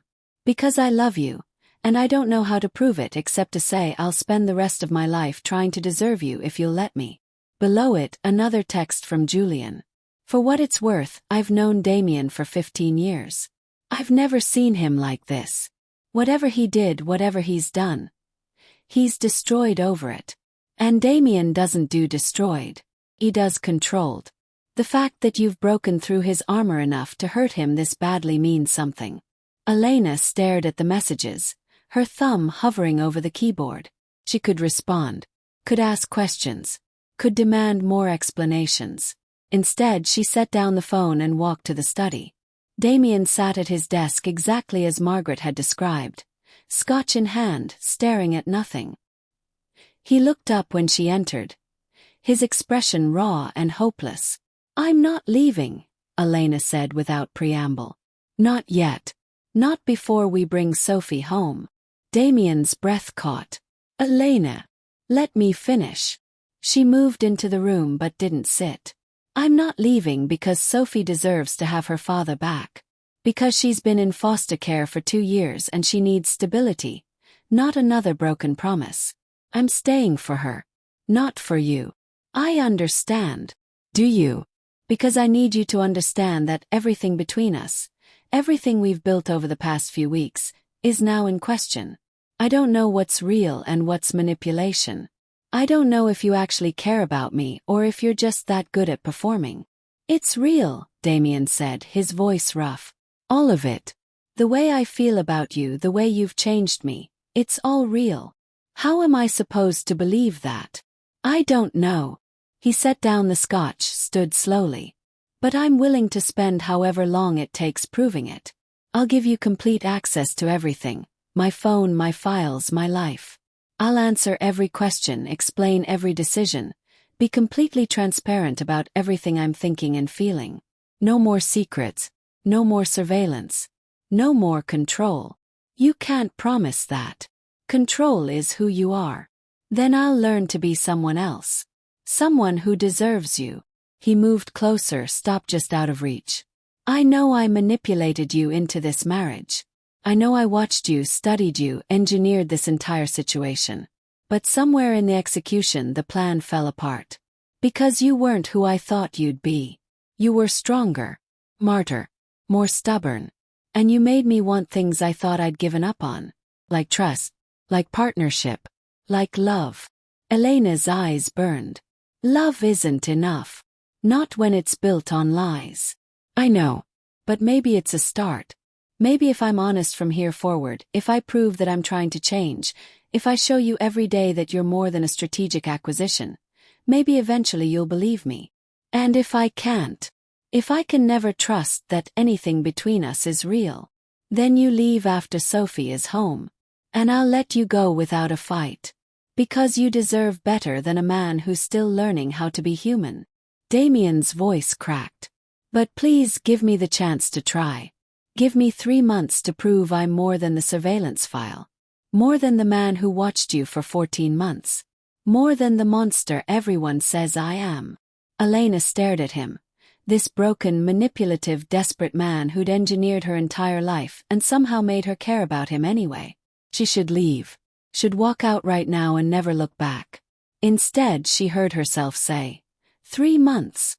Until Sophie is home and custody is secured. You get 3 months to prove you're capable of being honest. Of trusting me. Of being a partner instead of a controller. And after 3 months. After 3 months, I decide if I stay or go. And you accept my decision without argument, without manipulation, without trying to control the outcome. Agreed. Damien's hands flexed at his sides. Can I? He stopped, his jaw working. Can I touch you? Just, I need to know you're real. That you're still here. Elena hesitated, then nodded. Damien closed the distance between them. His hands finding her face with heartbreaking gentleness. His forehead rested against hers. His breath warm against her lips. Thank you, he whispered. For not leaving. For giving me a chance I don't deserve. For being stronger than I am. Don't thank me yet. You haven't proven anything. I know. But I will. Starting now. He pulled back slightly, met her gaze. Ask me anything. Any question, any doubt, any fear. I'll answer honestly. No spin, no strategy, just truth. Elena thought about the surveillance file. About 14 months of her life. Documented and analyzed. About every secret she'd thought was hers alone. Why me? She asked. Out of everyone you could have chosen, everyone who fit your criteria. Why me specifically? Damien was quiet for a long moment. His hand still cradling her face. Because you looked at me like I was human. That first night in the penthouse when I told you about the contract, you didn't look afraid or impressed or calculating. You looked at me like I was just a man making an offer. Not a billionaire, not a monster, just a person. And I realized I hadn't felt human in years. Not since Sophie disappeared. I'd been so busy being strategic, being controlled, being what I needed to be to survive. I'd forgotten how to just be. That's not an answer. Yes, it is. I chose you because you saw through the performance. Because you weren't impressed by the money or the power or the penthouse. You were just trying to survive, same as me. And I thought. He stopped, his voice rough. I thought maybe if I could have you in my life, even if it was through manipulation and contracts, maybe I could remember how to be human again. Elena's throat tightened. That's the most honest thing you've ever said to me. I'm trying. To be honest. To be better. To be someone who deserves you. His thumb brushed her cheekbone. It's harder than I thought it would be. Being vulnerable. Letting you see all the ugly, broken parts. But I'm trying. I know. Elena pulled back, putting distance between them. But trying isn't enough. You have to actually succeed. You have to prove that you can be honest even when it's hard. That you can trust me even when you're afraid. That you can let go of control even when every instinct tells you to hold on tighter. I will. I'll prove it. Damien's hands dropped to his sides. Starting tomorrow. The visit with Sophie, I want you there, but only if you want to be there. Not because the custody case requires it. Not because I'm asking you to perform. Only if you genuinely want to meet her. I want to meet her. Then come with me. As my partner. As someone who's choosing to help, not someone who's being manipulated into it. He moved toward the door, paused. And Elena. Sorry. For all of it. For watching you, for manipulating you, for being what I am. I'm sorry, and I'm going to spend the rest of my life trying to make it right. He left before she could respond. Elena stood in the empty study, surrounded by the ghosts of his secrets and her own, and wondered what the hell she'd just agreed to. Her phone buzzed. Text from Damien. I deleted all the surveillance files. Every photo, every note, every piece of information I collected on you. It's gone. You have my word. Below it, a screenshot of his computer's trash folder being permanently deleted. Hundreds of files, all labeled with her name and dates, all being erased. Elena stared at the screenshot, something in her chest loosening slightly. It wasn't enough. It wasn't forgiveness. But it was a start. She typed back, thank you. For being honest. For trying. 3 dots appeared immediately. I'll keep trying. Every day. Until you believe me. Elena set down the phone and returned to her bedroom. She packed a bag for Boston. Practical clothes, comfortable shoes, nothing that screamed billionaire's wife. If she was going to meet Sophie, she wanted to be herself. Not a performance. Not a strategic choice. Just Elena. At 2 a.m., she heard the piano. Not Chopin this time, but something she didn't recognize. Hesitant, searching, full of mistakes and starting over. The sound of someone learning to play without a script. Elena lay in bed and listened until dawn, and tried to decide if she'd just made the biggest mistake of her life, or the first real choice. Wednesday arrived too quickly. Elena woke to find Damien already dressed in jeans and a sweater, pacing the penthouse foyer with nervous energy. Ready? He asked when she emerged with her bag. As I'll ever be. The flight to Boston was tense. Damien stared out the window. His hands clenched in his lap. Elena worked on her laptop, reviewing custody law and preparing for what they might face. They didn't talk. Didn't need to. The silence said everything. The foster home was a brownstone in Jamaica Plain, warm and lived in. A woman in her 50s answered the door.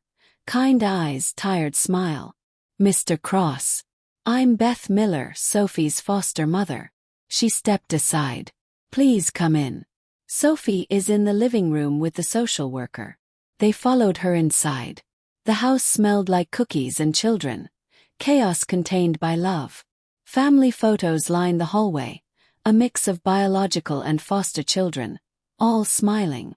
And in the living room, sitting on a couch next to a woman with a clipboard, was a girl with dark hair and pale gray eyes. Damien stopped breathing. Sophie looked up, her expression wary.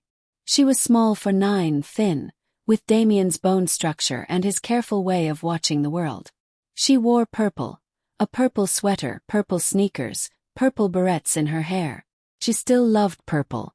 Sophie, the social worker said gently. This is Damien Cross. He's my father. Sophie's voice was flat, rehearsed. I know. Beth told me. Damien moved forward slowly, like approaching something fragile. Hi, Sophie. His voice broke. It's good to see you. Sophie's expression didn't change. You're supposed to say you've been looking for me. That you never stopped. That's what Beth said you'd say. I have been looking for you. Every day for 8 years. Damien knelt in front of her, careful not to crowd her space. I never stopped. I never gave up. And I'm so sorry it took this long to find you. Mom said you didn't want me. That you gave us money to go away. Damien's face crumbled. That's not true. Your mother took you without telling me. She disappeared, and I've been searching ever since. I would never. He stopped, his hands shaking. I would never give you up. You're the most important thing in my life. Sophie studied him with eyes too old for 9 years. You look different than I remember. You look different too. You're so much bigger. So much. Damien's voice cracked completely. You're so beautiful, Sophie. Just like I knew you'd be. Elena watched from the doorway, her chest aching. This was what Damien had been searching for. This moment. This girl. This chance to undo 8 years of loss. Sophie's gaze shifted to Elena. Who's that? That's Elena. My wife. You're. Damien glanced back at Elena, his expression asking permission. Your stepmother, if you're okay with that. Do I have to call you Mom? Sophie asked Elena directly. Elena moved into the room, sat on the chair across from the couch. You can call me Elena. Or Elle if you want. Or nothing at all. Whatever feels right. Elle, Sophie said slowly, testing it. Like the princess in Cinderella. Exactly like that.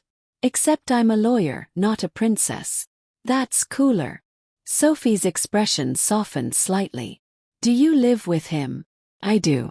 In a penthouse in Manhattan. It has big windows and a piano and a room that could be yours if... Elena stopped, not wanting to promise too much. If you come home. Beth says I might come home in 3 months. The judge says it's okay. If Damien proves he's a good dad. Sophie looked at Damien. Are you a good dad? Damien's breath caught. I'm trying to be. I wasn't good enough before. I let your mother take you. I didn't protect you the way I should have. But I'm trying to be better. To be someone who deserves you. Beth says people can change if they try hard enough. I'm trying. Every day. I promise. Sophie was quiet for a long moment, her small hands folded in her lap. Then. Do you still play piano? Damien's expression cracked completely. You remember that.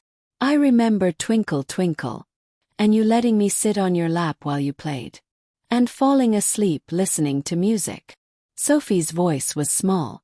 I remember you reading me stories and teaching me to paint and... She stopped, her eyes bright with tears.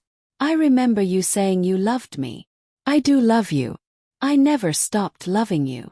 Damien reached out slowly, giving her time to pull away. He didn't. His hand found hers, small and warm. And I'm going to spend the rest of my life proving it.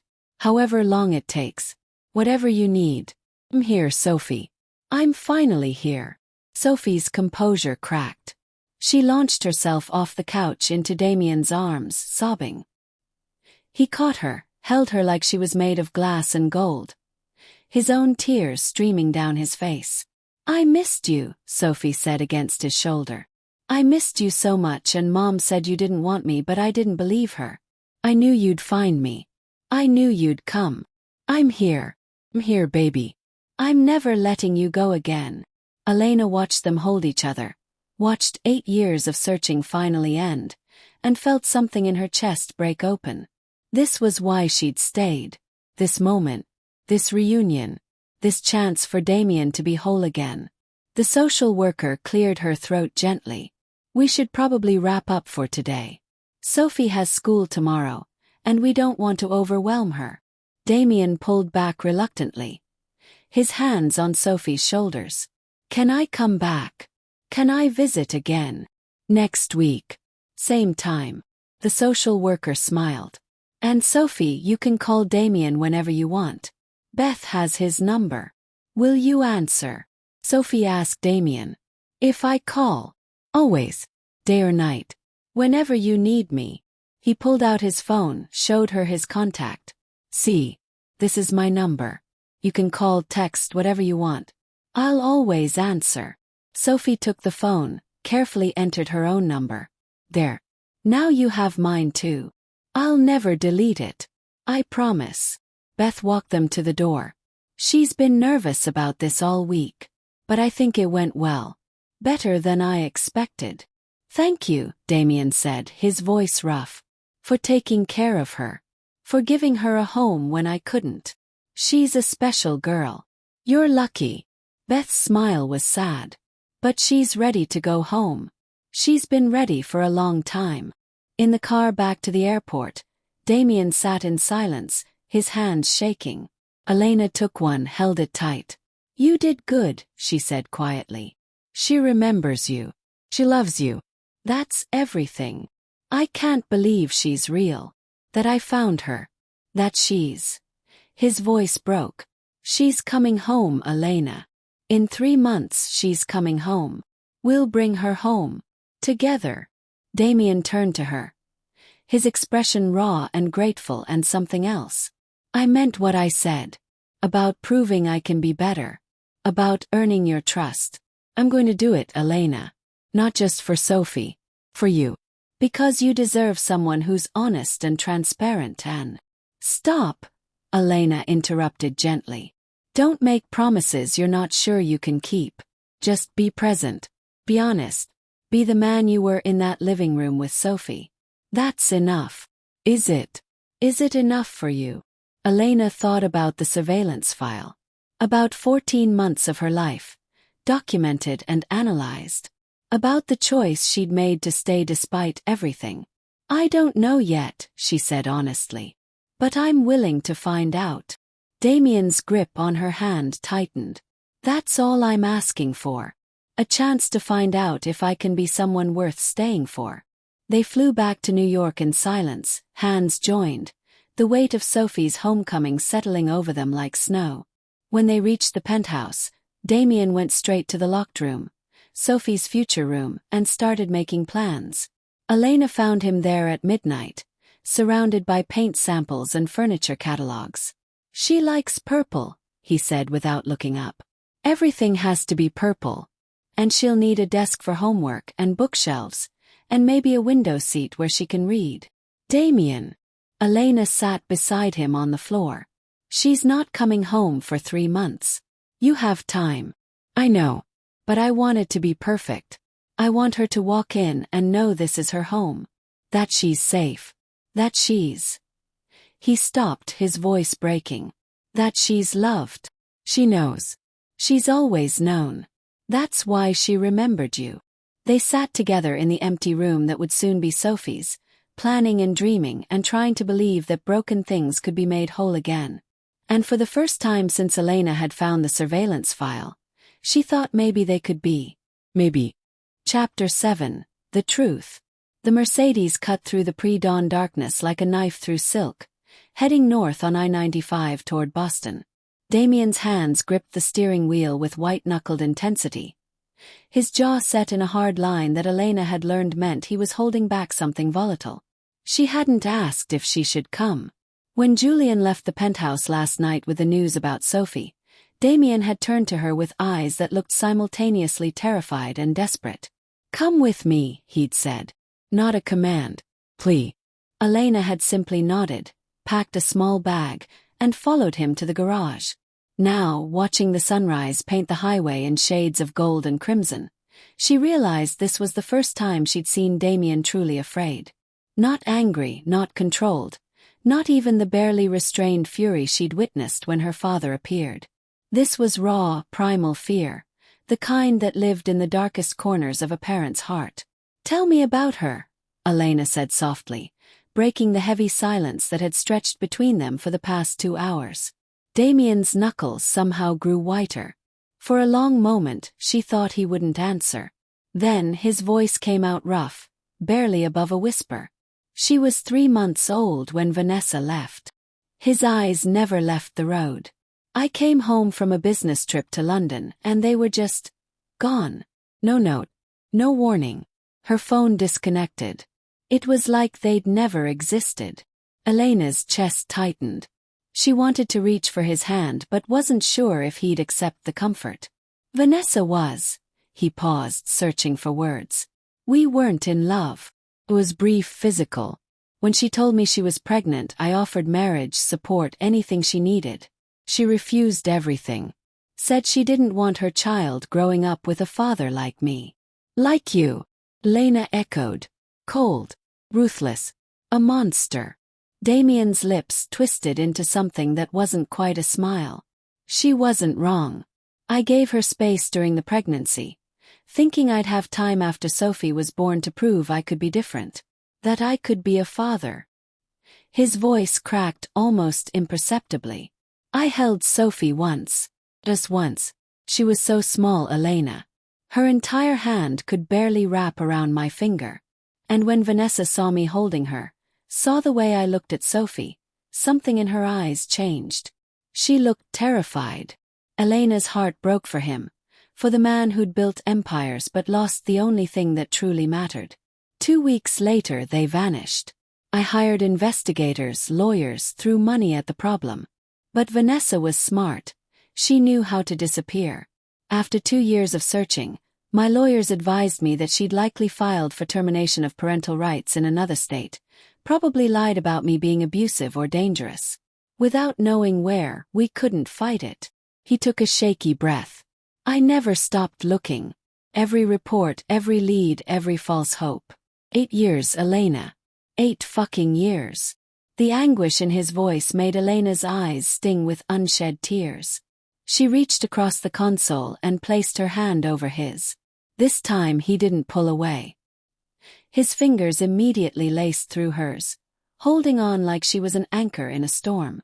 "You'll meet her today," Elena said firmly. "You'll get her back. What if she doesn't want me?" The vulnerability in those words nearly undid her. What if Vanessa poisoned her against me? What if Sophie looks at me the way Vanessa did, like I'm something to be feared? "Then we'll show her different," Elena said. "Not with money or power or control, Damien. With patience. With love. With time. We." His eyes flicked to her briefly, a flicker of something desperate and hopeful crossing his features. "We," Elena confirmed, squeezing his hand. "You're not doing this alone."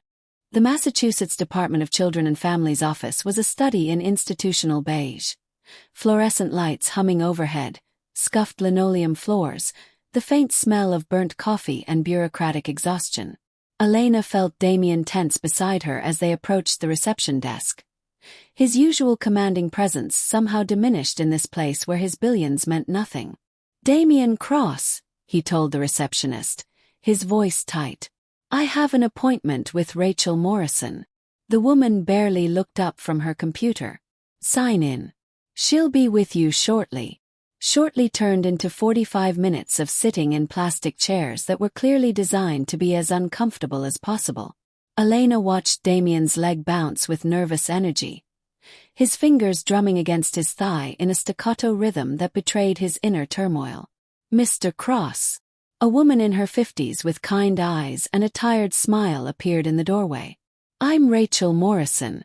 Thank you for coming." Damien stood so quickly he nearly knocked over his chair. Elena rose more slowly, offering Rachel a professional smile. "I'm Elena Cross, Damien's wife." Rachel's eyebrows lifted slightly. Clearly, she'd done her homework and knew exactly how recent that marriage was, but her expression remained neutral. "Please follow me." She led them through a maze of corridors to a small conference room with a window overlooking a playground. Rachel gestured for them to sit, then settled across from them with a thick manila folder. "I want to be direct with you both," Rachel began, her tone gentle but firm. "This is a complicated situation. Sophie's mother passed away 2 years ago from a drug overdose. Sophie has been in foster care since then, 3 different homes in that time." Damien's jaw clenched. 3 homes in 2 years. It's not uncommon, unfortunately. She's a challenging placement. Behavioral issues, attachment problems, nightmares. The trauma of losing her mother combined with years of instability. Rachel opened the folder, revealing reports and photographs. "Your parental rights were terminated when Sophie was 18 months old. Vanessa Chen filed in Oregon, claimed you were abusive and had threatened her and the baby." "That's a lie," Damien said, his voice dangerously low. "I believe you," Rachel said quietly. "Because Vanessa had a history of making similar claims against other men, something that came to light during Sophie's dependency proceedings. But overturning a parental rights termination is extremely difficult, Mr. Cross. You'll need to petition the court, prove that termination was based on false information, demonstrate that you're a fit parent, and show that reinstatement is in Sophie's best interest. How long? Elena asked, already thinking like a lawyer. 6 months at minimum. Possibly longer. The court will require home studies, psychological evaluations, supervised visits. Rachel's gaze softened as she looked at Damien. I need to prepare you. Sophie doesn't know you exist. Vanessa told her that her father was dead. The color drained from Damien's face. Elena's hand found his under the table, squeezing hard. Can I see her? Damien's voice was barely audible. Please. Just let me see her. Rachel studied him for a long moment, then nodded slowly. She's in the playroom. But Mr. Cross, you need to understand. You can't tell her who you are. Not yet. That's a conversation that needs to happen with her therapist present, in a controlled environment. I understand. Damien stood, his entire body vibrating with barely contained emotion. Just let me see my daughter. The playroom was designed to be cheerful. Bright colors, toys scattered across foam mats, artwork covering the walls. But there was something desperately sad about it, a manufactured happiness that couldn't quite mask the underlying trauma of the children who played here.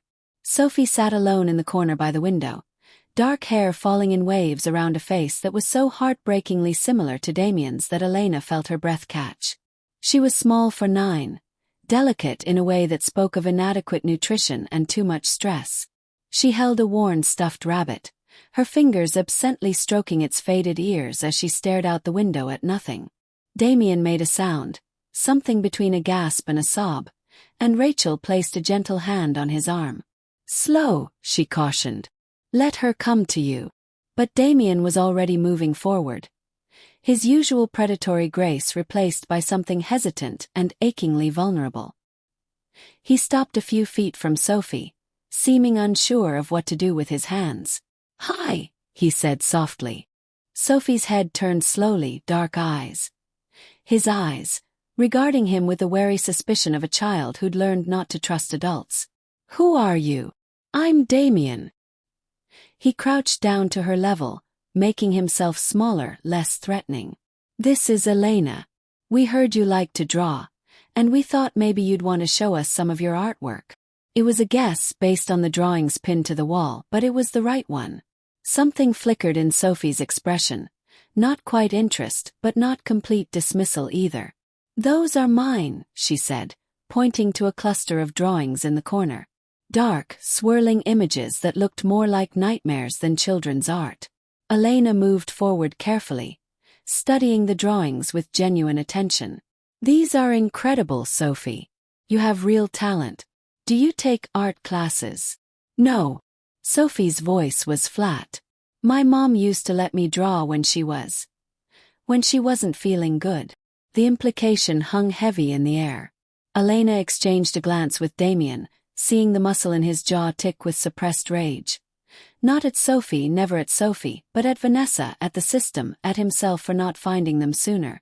What do you like to draw most? Elena asked, settling carefully onto the foam mat near Sophie, making sure not to invade her space. Sophie considered this, her small fingers tightening on the rabbit. Dreams. Sometimes nightmares.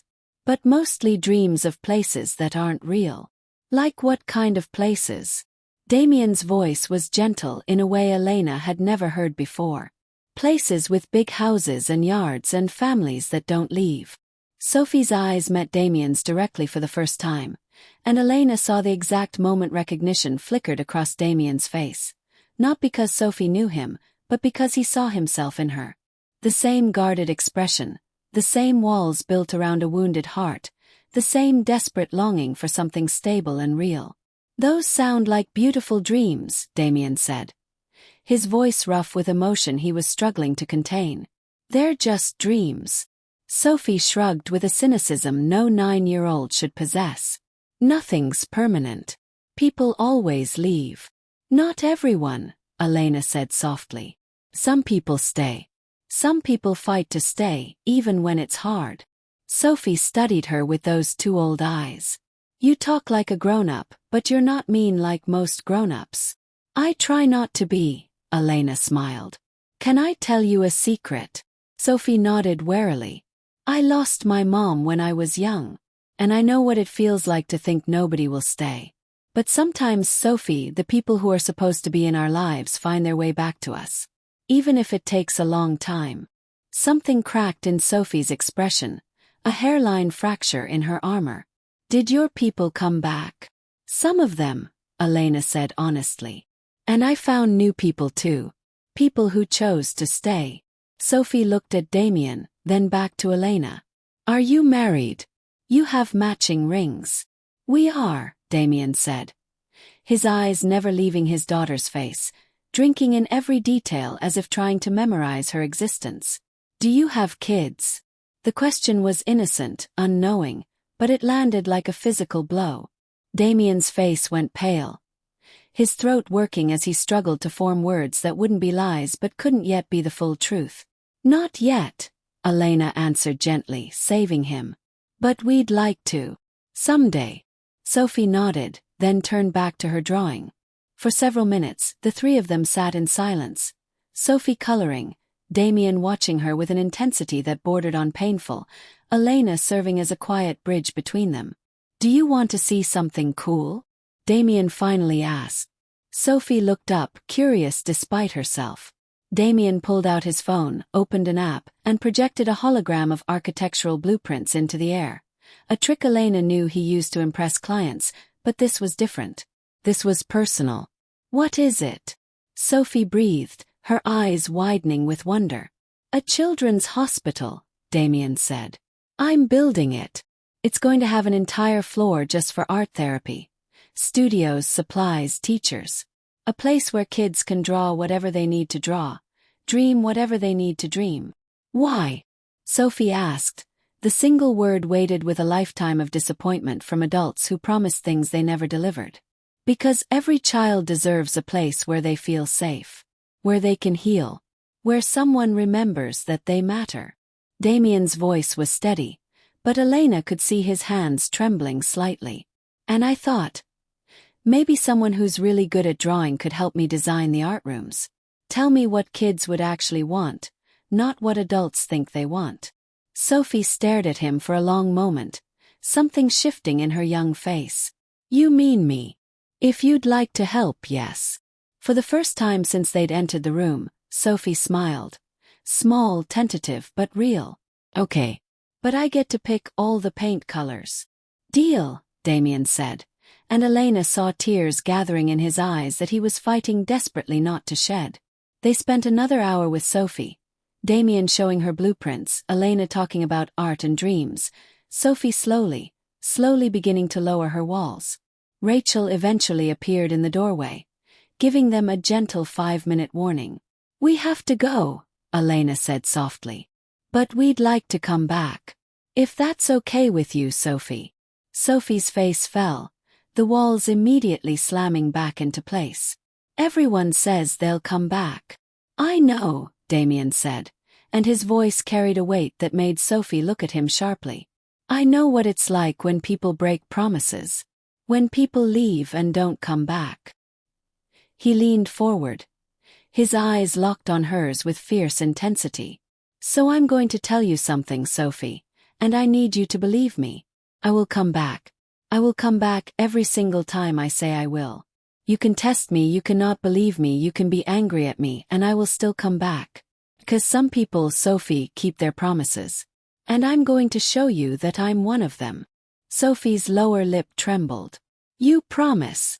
I promise. Damien held out his hand, pinky extended. Pinky promise. Sophie hesitated, then slowly, carefully, linked her small finger with his. The gesture was so simple, so innocent, and yet Elena saw it break something fundamental in Damien, all his carefully constructed walls crumbling in the face of his daughter's fragile trust. Saturday, Damien said, his voice thick. I'll be here Saturday at 10. Will you show me more of your drawings? Sophie nodded, still holding his pinky. Okay. They made it to the parking lot before Damien fell apart. His breath came in ragged gasps, his hands shaking as he leaned against the car. Elena wrapped her arms around him from behind, holding him as his shoulders shook with silent sobs. "She's so small," he choked out. "She's so small and she's been alone and scared and I wasn't there. I wasn't fucking there, Elena." "But you're here now," Elena said firmly, turning him to face her. She grabbed his face between her hands, forcing him to look at her. "You're here now, Damien. And you're going to keep showing up. Every Saturday, every visit, every step of this process. You're going to prove to her that you're different. What if I fuck it up?" The fear in his eyes was raw, unguarded. "What if I'm too damaged, too broken to be what she needs?" "Then you learn," Elena said. "You learn and grow and try again. That's what parents do, Damien. They fuck up and they keep trying anyway because the love is bigger than the fear." He pulled her against him, burying his face in her hair. "I'm falling apart." "I know." She held him tighter. "That's okay. Fall apart. I've got you." They stood like that in the parking lot for a long time, Damien trembling against her, Elena being the strength he couldn't find in himself, both of them holding on to each other like lifelines in a storm. When Damien finally pulled back, his eyes were red but clearer. "I meant what I said in there. About people who choose to stay." "I know, Elena." He cupped her face, his thumb brushing across her cheekbone. "This wasn't supposed to be real. This marriage, this arrangement. It was supposed to be a transaction. But somewhere between the contract and now, you became the most real thing in my life." Her heart stuttered in her chest. "Damien, I'm falling in love with you." The words came out rough, unpracticed, like he was speaking a foreign language he'd never learned. "I don't know how to do this. I don't know how to be the man you deserve. But I'm trying, Elena. I'm trying to be better than what I was. For Sophie. For you. For us." Elena felt tears spill down her cheeks. "You're already better than you think you are." He kissed her then, soft and desperate and full of promises neither of them knew how to keep yet. The kiss tasted like salt and hope and the terrifying leap of faith that came with choosing to trust another person with the most vulnerable parts of yourself. When they finally pulled apart, Damien rested his forehead against hers. "Come back to Boston with me next Saturday. And the Saturday after that. However long this takes." "However long it takes," Elena echoed. They got in the car, and as Damien pulled out of the parking lot, Elena looked back at the building where Sophie was still inside. Still alone, still waiting for someone to prove that staying was possible. Her phone buzzed. Marcus's name flashed across the screen. "You need to know who you married. Meet me or I'll go to the press." Elena stared at the message, her stomach dropping. She glanced at Damien, who was focused on the road ahead, his expression still raw from the emotional devastation of the day. She should tell him. She knew she should tell him right now. But looking at his profile, seeing the vulnerability still etched into every line of his face, Elena made a choice. She would handle Marcus herself. She would protect Damien the way he'd tried to protect her. She deleted the message. It was a mistake. She knew it was a mistake even as she did it. But in that moment, Elena convinced herself it was the right one. She would regret it before the week was over. Chapter 8. The Choice. The text from Marcus came again on Tuesday, Thursday, 3 p.m. Central Park, Bethesda Fountain. "Come alone or I send everything to page 6. Elena stared at her phone screen in the back of the town car taking her to her law firm, her stomach churning with anxiety. 4 days had passed since Boston, 4 days of watching Damien transform before her eyes. He'd called Sophie every night, with Rachel's permission, just to say goodnight, to tell her about his day, to remind her he was coming back Saturday. He'd hired the best family law attorney in Massachusetts. He'd started therapy, something she'd never imagined him doing. And he'd been different with Elena too. Softer. More open. Last night, he'd played Chopin at 2 a.m., but instead of shutting her out when she appeared in the doorway, he'd smiled and patted the bench beside him. They'd sat there until dawn, his fingers on the keys, her head on his shoulder, not talking, just existing together in a way that felt more intimate than sex. She couldn't tell him about Marcus. Not now, not when he was finally letting himself be vulnerable, finally letting himself hope. She would handle this herself like she'd handled everything else in her life. Elena texted back, "I'll be there." Thursday arrived with unseasonable warmth, the kind of early spring day that made New Yorkers forget winter had ever existed. Elena dressed carefully. A simple navy suit, nothing that screamed billionaire's wife. She told Damien she had a meeting with a client, watched guilt flicker across her face in the mirror as he kissed her goodbye and reminded her that his driver was available if she needed him. "I'll take a cab," she'd said. "I need the independence." He'd studied her face for a moment, something uncertain crossing his features, but then Sophie had called and his attention shifted. His entire expression softening as he answered, "Hey, sweetheart. Did you finish the sketch you were telling me about?" Elena had slipped out while he was distracted, hating herself a little more with each step. Central Park was crowded with tourists and locals enjoying the unexpected warmth. Elena walked slowly toward Bethesda Fountain, her heart hammering against her ribs. She spotted Marcus before he saw her, leaning against the stone balustrade, looking every bit the entitled attorney who'd once made her believe he loved her before stealing her case files and getting her hauled before the ethics board.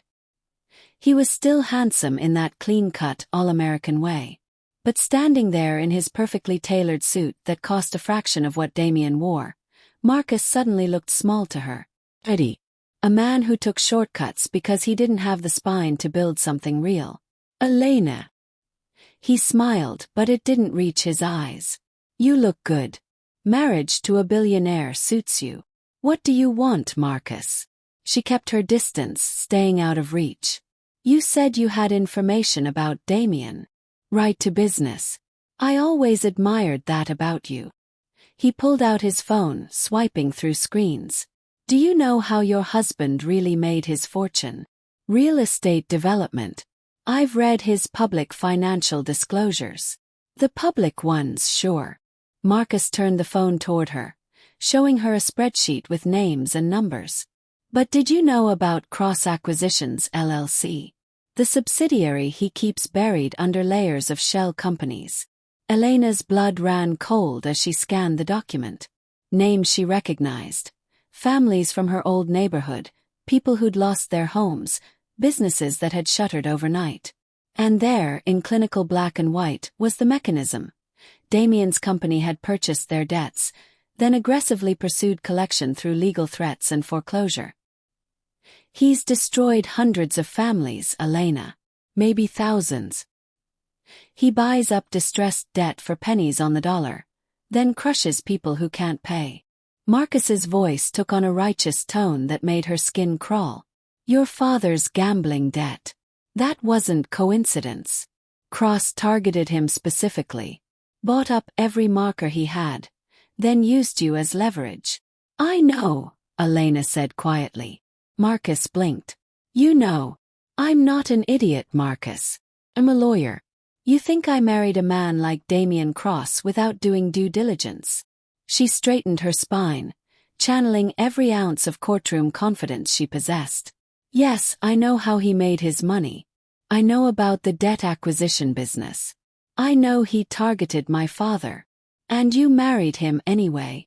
Marcus looked genuinely shocked. "Jesus, Elena, what happened to your principles? Your ethics? You used to care about helping people, and now you're sleeping with the monster who ruins them. You want to talk to me about ethics?" Elena's voice turned sharp as a blade.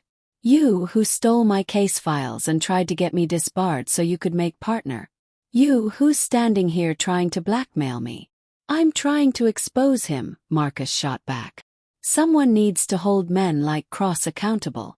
"No, you're trying to get paid." Elena crossed her arms. "Let me guess. You came to me first instead of going straight to the press because you thought I'd pay you to keep quiet. When that didn't work, you figured you'd try to manipulate me by appealing to my conscience. And if that fails, you'll sell the story anyway. How much did Page 6 offer you?" Marcus's jaw tightened. 50,000. But that's not what this is about.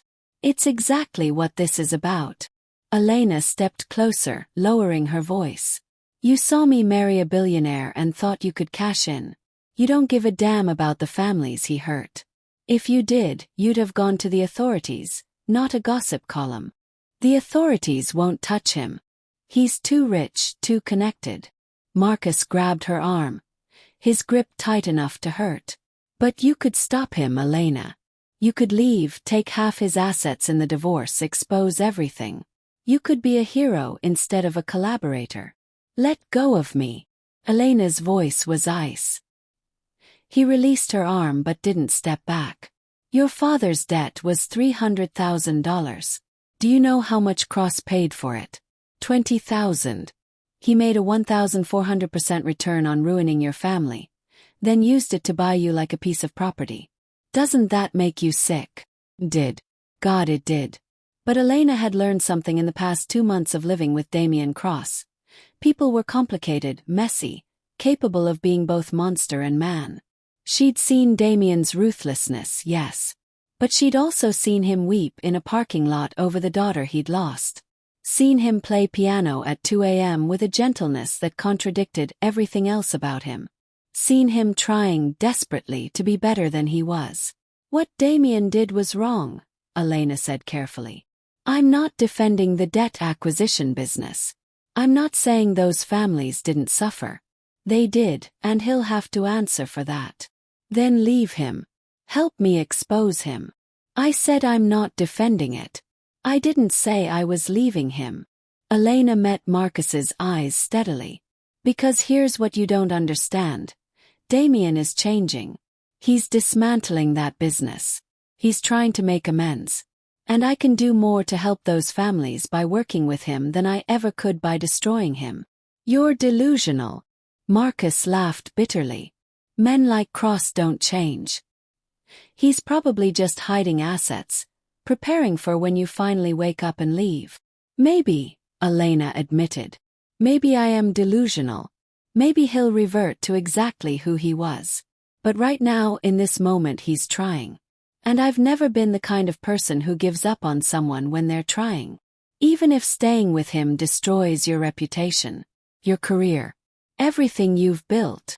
Marcus pulled out his phone again. I have recordings, Elena. Testimonies from families he ruined. Documents showing the shell companies.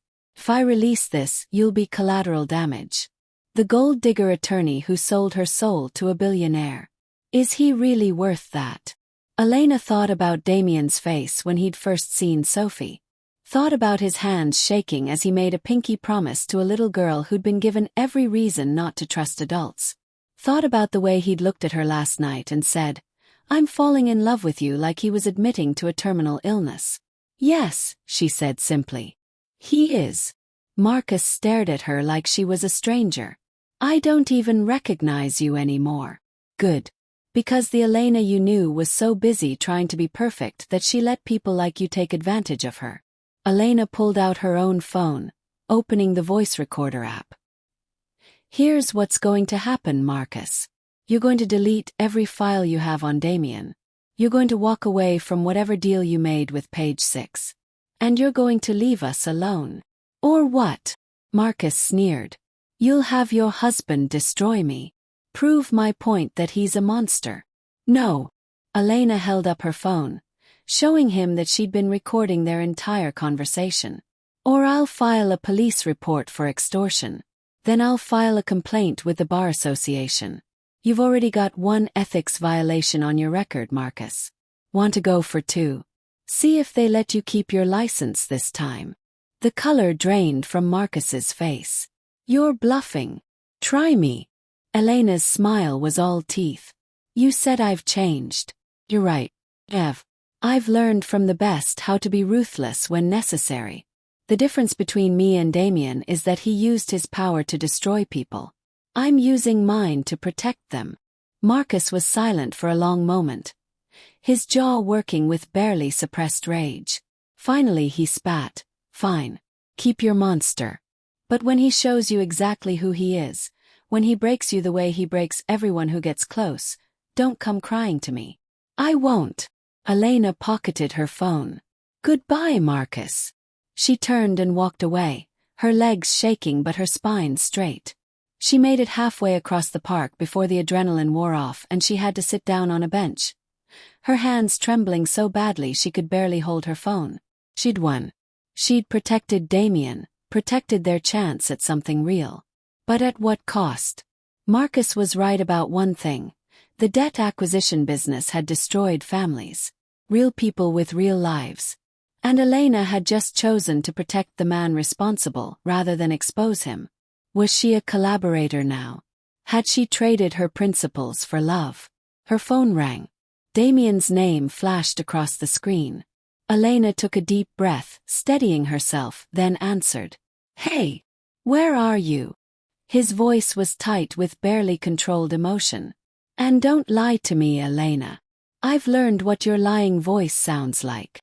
Her stomach dropped. What? Marcus Reeves just called my office. Said you met with him in Central Park. Said you were trying to broker some kind of deal. Damien's words came out clipped, precise, the way they did when he was fighting to maintain control. So I'm going to ask you one more time. Where are you and what the fuck is going on? Elena closed her eyes.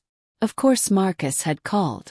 One last petty move, trying to drive a wedge between her and Damien even in defeat.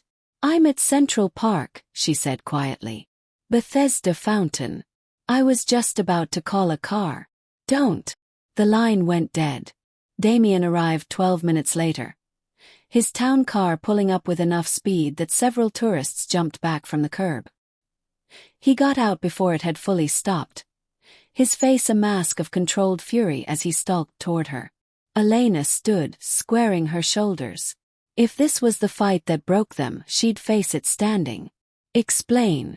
The single word was a command, cold and corporate, the voice of the man who'd offered her a contract instead of a conversation 2 months ago. Marcus contacted me after Boston, Elena said, deciding honesty was the only path forward now. He threatened to go to the press with information about your debt acquisition business unless I met with him. Something dangerous flashed in Damien's eyes. And you didn't think to tell me? You were falling apart over Sophie. You were finally letting yourself be vulnerable, finally letting yourself hope. I didn't want to. Didn't want to what? Trust me. Treat me like a partner instead of a client you needed to manage. Damien's voice rose, his careful control fracturing. Jesus Christ, Elena. Do you have any idea what went through my head when Marcus called? When he said you'd been meeting with him in secret. I was protecting you. I don't need your protection. Damien shouted, and several people turned to stare. He lowered his voice with visible effort. I need your honesty. I need you to trust me enough to tell me when someone is threatening you. Threatening us. Like you trusted me about the surveillance. Elena shot back. About targeting my father specifically. About acquiring my debt like I was just another asset to liquidate. The words hung between them, sharp and cutting. Damien flinched as if she'd struck him. You're right, he said after a long moment, his voice rough. I didn't trust you. I treated you like a transaction instead of a person. And I've been trying every single day to be better than that. To be worthy of what we're building. He stepped closer, his eyes blazing with emotion. But I can't do that if you're hiding things from me, Elena. If you're making decisions about our life without including me in them. I recorded the conversation, Elena said quietly. Marcus tried to extort money, then tried to manipulate me into leaving you. I threatened him with police reports and bar complaints. He's not going to the press. That's not the point. Damien ran a hand through his hair, frustration evident in every line of his body. The point is that you handled a threat to both of us alone. You decided unilaterally that I was too fragile to be told. That's not a partnership, Elena. That's you trying to control the situation because you're afraid I'll revert to who I was. The accuracy of the accusation stole her breath. Aren't you afraid of the same thing? That you'll hurt me the way you've hurt everyone else. Every fucking day, Damien admitted. But I tell you about that fear. I let you see it. That's the difference. Elena felt tears prick her eyes. He had documents, Damien. Lists of families you destroyed. Numbers that made me sick. And he was right, you did target my father specifically. You bought his debt for $20,000 and used it to manipulate me into this marriage. Yes.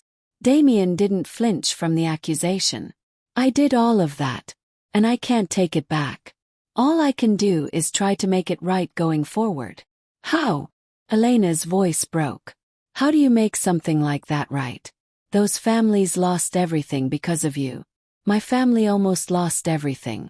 And I just threatened the one person trying to expose you because She stopped, the words catching in her throat. Because you what? Damien stepped closer, his voice gentling. Because I love you. The confession came out barely above a whisper.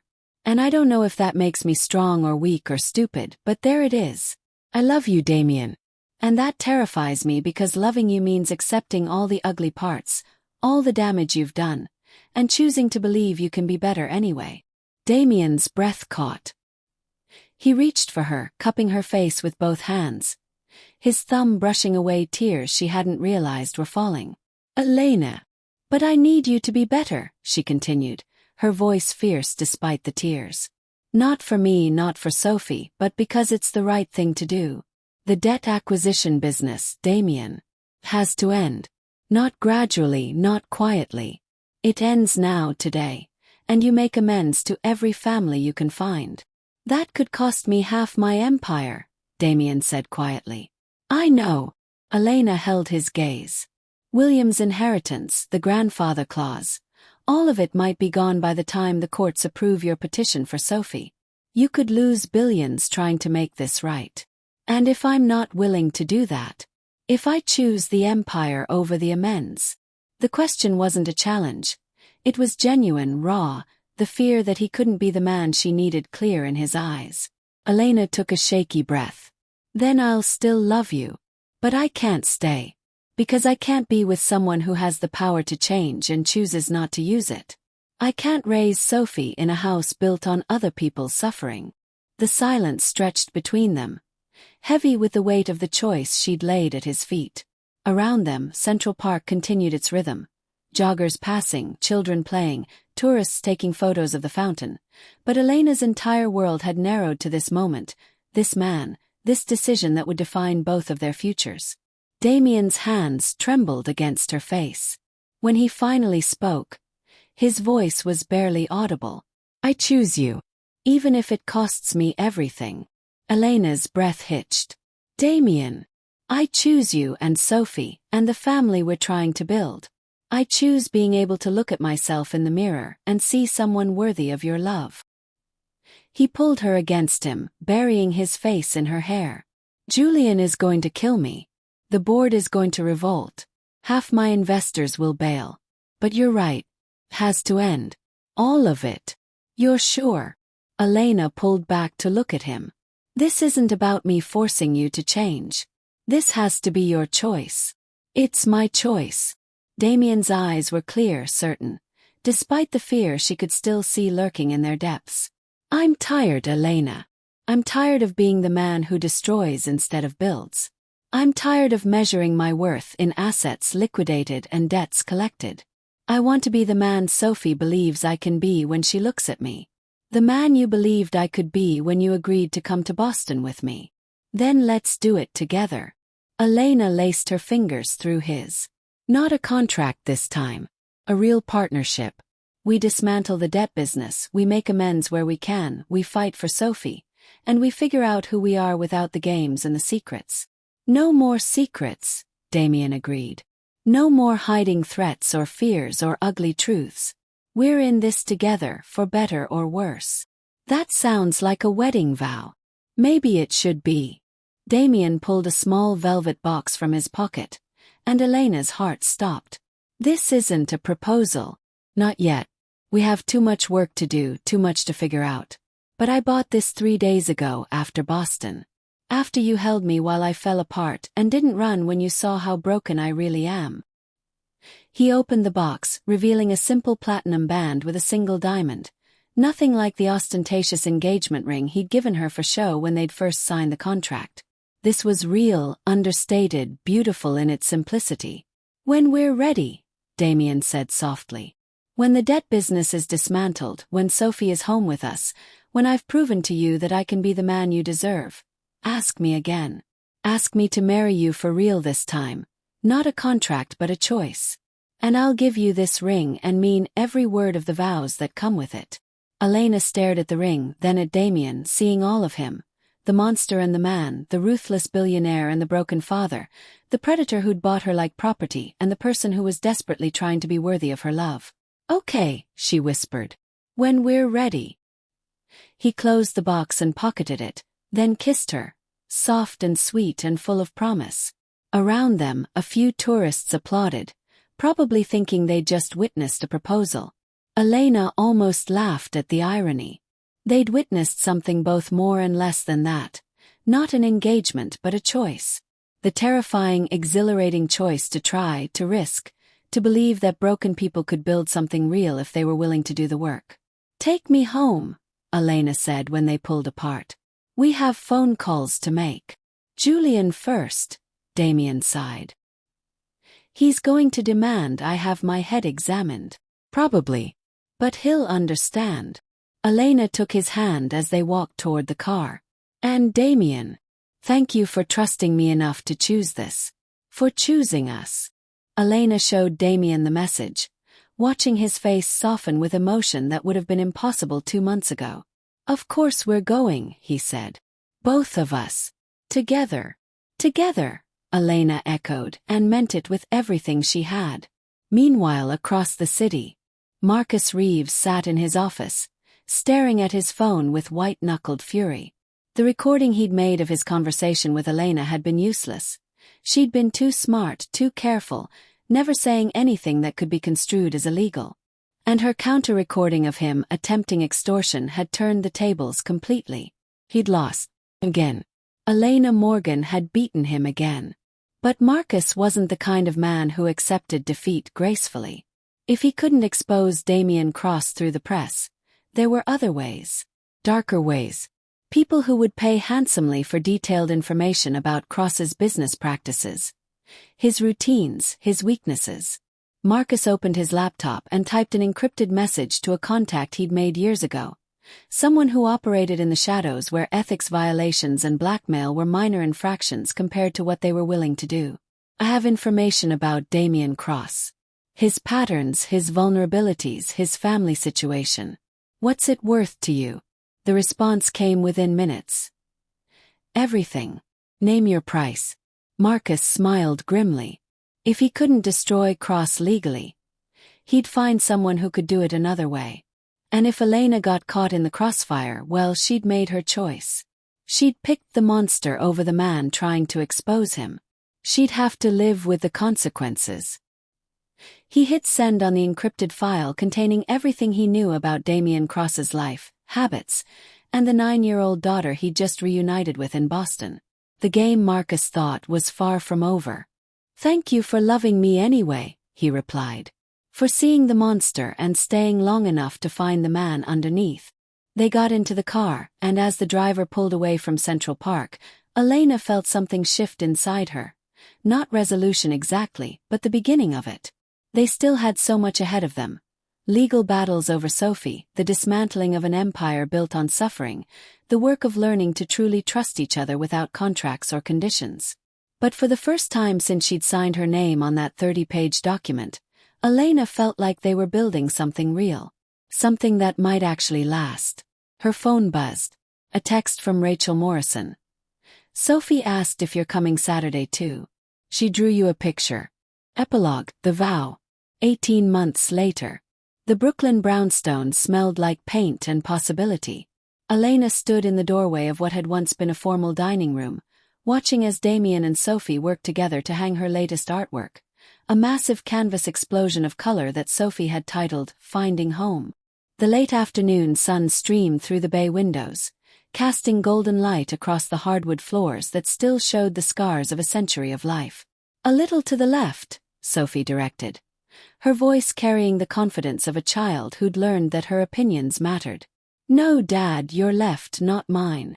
"Technically, we're facing the same direction, so they're the same left," Damien pointed out, but he adjusted the frame anyway, patient in a way that still sometimes took Elena's breath away. "Are you questioning my artistic vision?"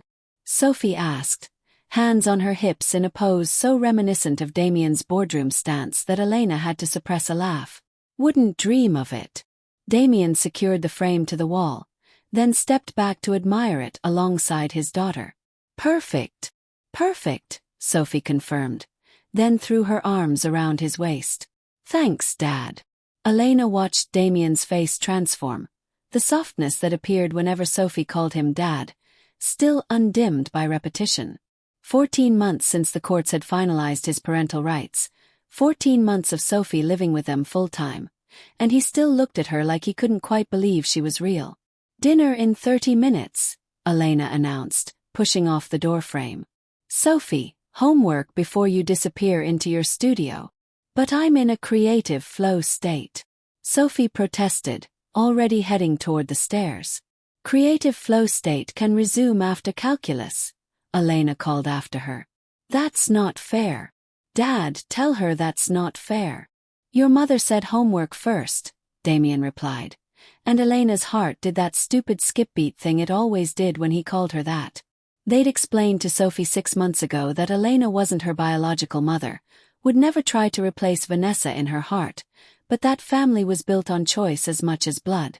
Sophie had been quiet for a long moment, then asked, "So I can call you Mom if I want to?" Elena had nodded, unable to speak past the lump in her throat. Sophie had considered this, then said, "Cool. Can Mom help me with my English essay? Dad's grammar is terrible." Now Sophie's footsteps thundered up the stairs, and Elena heard the door to her room, once that locked room in the penthouse, now transformed into a space full of art supplies and dreams, slam with teenage exuberance. Damien crossed to Elena, pulling her against him with the easy familiarity of shared mornings and tangled nights. "Our daughter is going to be an artist." "Our daughter is going to be whatever she wants to be," Elena corrected, leaning into his warmth. "Today it's art. Tomorrow it might be architecture or law or professional skateboarding. God help us if it's law. One attorney in the family is enough." But Damien's tone was affectionate, his hand splaying across her lower back in a gesture that had become second nature. Elena tilted her head back to look at him, still finding new details to discover even after 2 years. The silver that had appeared at his temples during the custody battle. The laugh lines that had deepened as he'd learned to smile more freely. The scar on his chin from the time he'd tried to assemble Sophie's bicycle and the wrench had slipped. "You're staring," he murmured, his lips quirking into that private smile reserved only for her. "I'm appreciating." Elena traced the line of his jaw with her fingertip. "How was the hospital board meeting?" "Productive. The children's wing opens next month." His eyes lit up with genuine enthusiasm, so different from the cold ambition that had once driven him. "Sophie designed the art therapy studio, so she's insisting on a grand unveiling." "Of course she is. She's your daughter." Elena paused, then added carefully, "Julian called. The last of the restitution payments cleared yesterday." Damien's expression flickered with something complex, not quite regret, but acknowledgement of weight carried. "That's everyone then. Every family we could find." "Every family you could find," Elena corrected gently. "You did that, Damien. You made it right. I can never truly make it right." His arms tightened around her. "I can only try to be better going forward." It had taken 16 months to dismantle Cross Acquisitions LLC, to track down the hundreds of families affected by his debt collection practices, to establish a reparations fund that had cost him exactly as much as he'd predicted, half his empire. The board had revolted. 3 major investors had pulled out. Julian had threatened to quit twice before deciding to stay and help navigate the chaos. But Damien had never wavered, never looked back. He'd faced every consequence with the same fierce determination he'd once applied to building his fortune, only now directed toward dismantling the parts of it built on suffering. The media had had a field day. Some outlets painted him as a reformed villain seeking redemption. Others claimed it was an elaborate tax scheme. A few, surprisingly, acknowledged it as a genuine attempt at restorative justice, however imperfect. Elena's law practice had suffered too.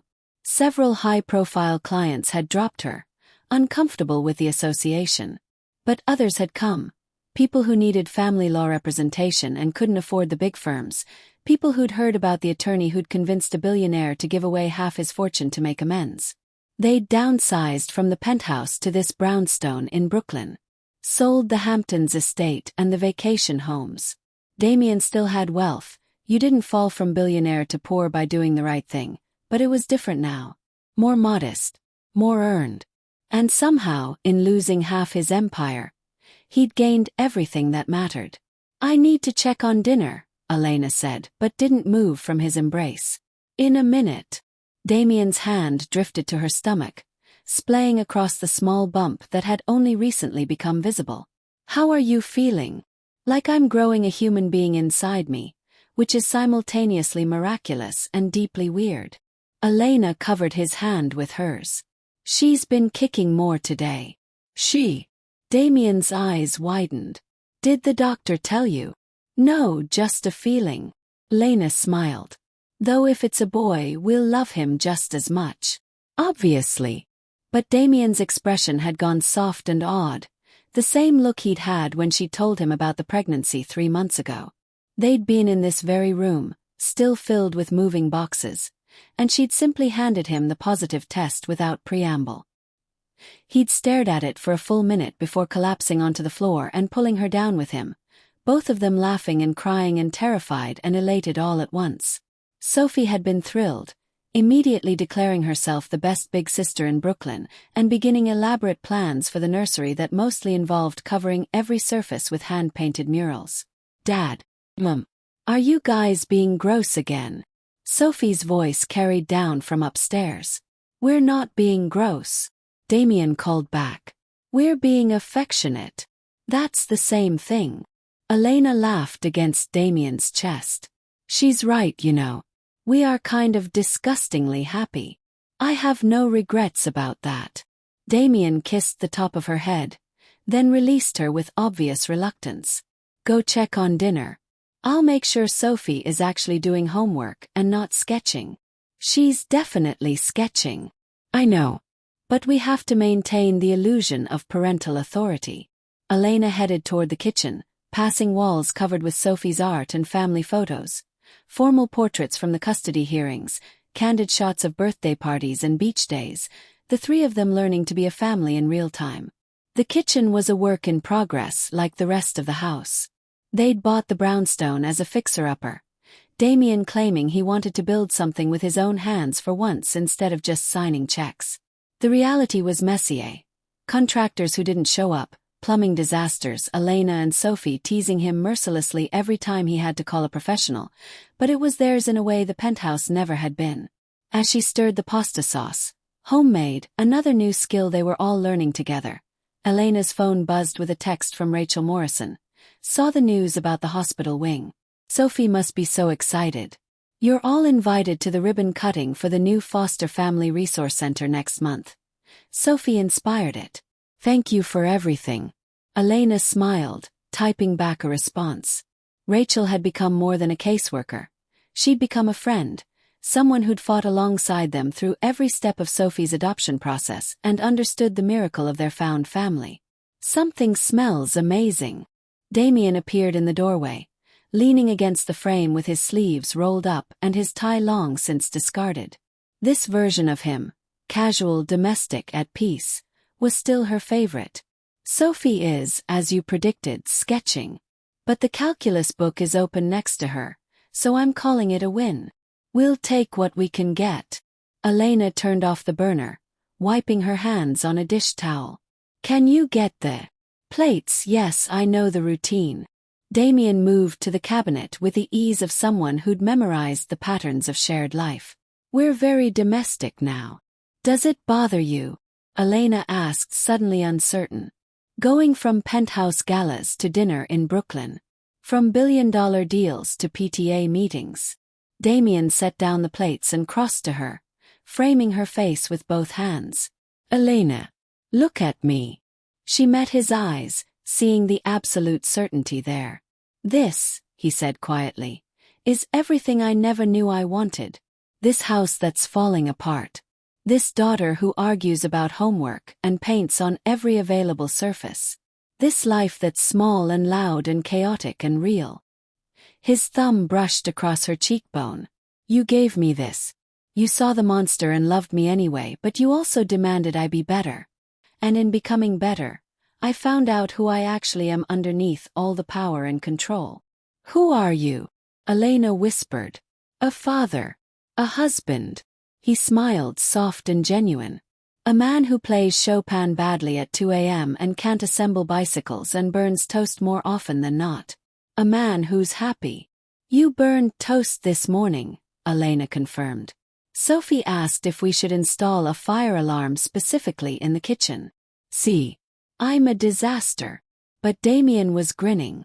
"And I've never been more content in my life." "Good." Elena pulled him down for a kiss, tasting promise and permanence. "Because you're stuck with us now. Best contract I ever signed." "We didn't sign a contract this time." "Even better." Damien's hand drifted to her stomach again, his expression shifting to something reverent. "We chose this. All of it." "Sophie." "Dinner," Elena called, reluctantly stepping out of Damien's embrace to finish setting the table. Sophie appeared with suspicious speed, her hands stained with charcoal. "I was totally doing homework." "Totally," Elena agreed, biting back a smile. They settled around the kitchen table, mismatched chairs from various thrift store finds, Sophie's art covering the walls, the window open to let in the sounds of Brooklyn in early evening. This was so far removed from the cold marble and glass of the penthouse that it might as well have been a different universe. As Sophie chattered about her day and Damien listened with complete attention, Elena felt a wave of gratitude so intense it nearly took her breath away. This messy, imperfect, beautiful life they'd built from the ruins of contracts and control. This family that had started with a transaction and transformed into something real. "Mom, you're doing the staring thing again," Sophie pointed out, twirling pasta on her fork. Damien thought back, then smiled slowly. 18 months or completion of the inheritance requirement, whichever came first. 18 months ago, almost to the day. Elena turned in his arms to face him. "Our contract is over, Damien. Has been for a while now. We've been operating without one. I noticed." He cupped her face, his thumb tracing her cheekbone with infinite gentleness. "Turns out I don't need a contract with you. Just trust and time and the choice to stay." "Some things don't end," Elena whispered, echoing the final line from the outline of their story. "No," Damien agreed, kissing her softly. "Some things don't end. They just begin again, better than before." And in their brownstone in Brooklyn, far from the cold glass towers of Manhattan, far from the contracts and obligations that had once defined them, Damien and Elena began again. Not with signatures or lawyers or obligations, but with vows they would mean, a family they had chosen, and the terrifying, exhilarating freedom of loving someone without conditions. The piano music would come later. At 2 a.m. like always, Damien's fingers finding the keys while Elena sat beside him, their daughter's art on the walls and a future unfolding that they were building one choice at a time. Some contracts ended. But love, the real kind, the kind built on truth and choice and the daily decision to stay, that was just beginning. Then. Just appreciating. That's what Dad always says. Sophie grinned. "You guys are so weird." "We prefer endearing," Damien said. "Nope, definitely weird." But Sophie's smile was pure affection. After dinner, they fell into their evening routine, Sophie retreating to her studio with promises to finish homework in like an hour, Damien loading the dishwasher while Elena wiped down counters, both of them moving around each other with the practiced choreography of long familiarity. William would have loved this, Elena said quietly, watching Damien rinse plates. The house, Sophie, all of it. He would have, Damien agreed, his expression softening with the grief that had dulled but never fully disappeared. William Cross had died 8 months ago, peacefully in his sleep, 3 weeks after meeting Sophie for the first time. He'd held her hand and told her she looked like her great-grandmother, fierce and beautiful and exactly what the Cross family needed.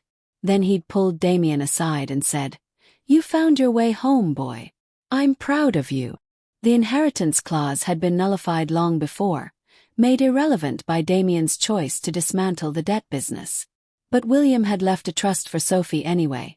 Not billions, but enough to ensure her education, her future, her security. And he'd left Damien a letter that Elena had found him reading and rereading late at night. "You were never the monster you thought you were. You were just scared. I'm glad you found someone who taught you how to be brave." He'd be proud of the hospital, Elena added. The Cross Children's Hospital. That's his legacy now, not the empire. That's Sophie's legacy, Damien corrected. She's the one who insisted on the art therapy wing, on making it a place where kids feel safe instead of scared. She's already a better person than I was at her age. Than I was at 35, honestly. "You're a pretty good person now," Elena said, hip-checking him playfully. "I have a very good teacher." Damien dried his hands, then pulled a familiar velvet box from his pocket, the same one he'd shown her in Central Park 18 months ago. "Speaking of which," Elena's breath caught. "Damien. Wait." He held up a hand. "I know we said when we were ready, when everything was settled. And I kept waiting for the perfect moment, but then I realized this is the moment. Not some grand gesture, not a fancy restaurant or a sunset proposal. Just us in our kitchen after a normal dinner with our daughter upstairs doing half her homework." "Very romantic," Elena managed, her eyes already filling with tears. "I'm terrible at romance," Damien admitted, sinking to one knee right there by the dishwasher. "I'm terrible at a lot of things. But I'm very good at loving you, Elena. I'm very good at choosing you every single day, in all the small and large ways that matter." He opened the box, revealing the simple platinum band with its single diamond. "You already married me once, under contract and obligation and desperation. You stayed when you saw who I really was. You fought for me to be better. You built a family with me from nothing but stubborn hope and impossible love." His voice cracked slightly. "So I'm asking you now, no contract, no obligation, just choice. Will you marry me again? For real this time? Will you stand with me and say vows we actually mean and build a life that's ours, not anyone else's?" Elena dropped to her knees in front of him, framing his face with her hands. "Yes. 1,000 times yes." Damien's smile was brighter than she'd ever seen it, joy transforming his features into something incandescent. He slipped the ring onto her finger. It fit perfectly, because of course he'd had it sized months ago, waiting for the right moment, and kissed her with a tenderness that still somehow contained the heat that had always burned between them. "Are you guys doing the gross thing again?" Sophie's voice came from the doorway. They broke apart, laughing, both wiping at tears. Sophie stood there with her arms crossed, but her smile gave her away. "Actually," Damien said, pulling Elena to her feet, "we're doing something important. Elena just agreed to marry me. Again." "Technically you were already married," Sophie pointed out. "Technically we had a contract. This time it's real."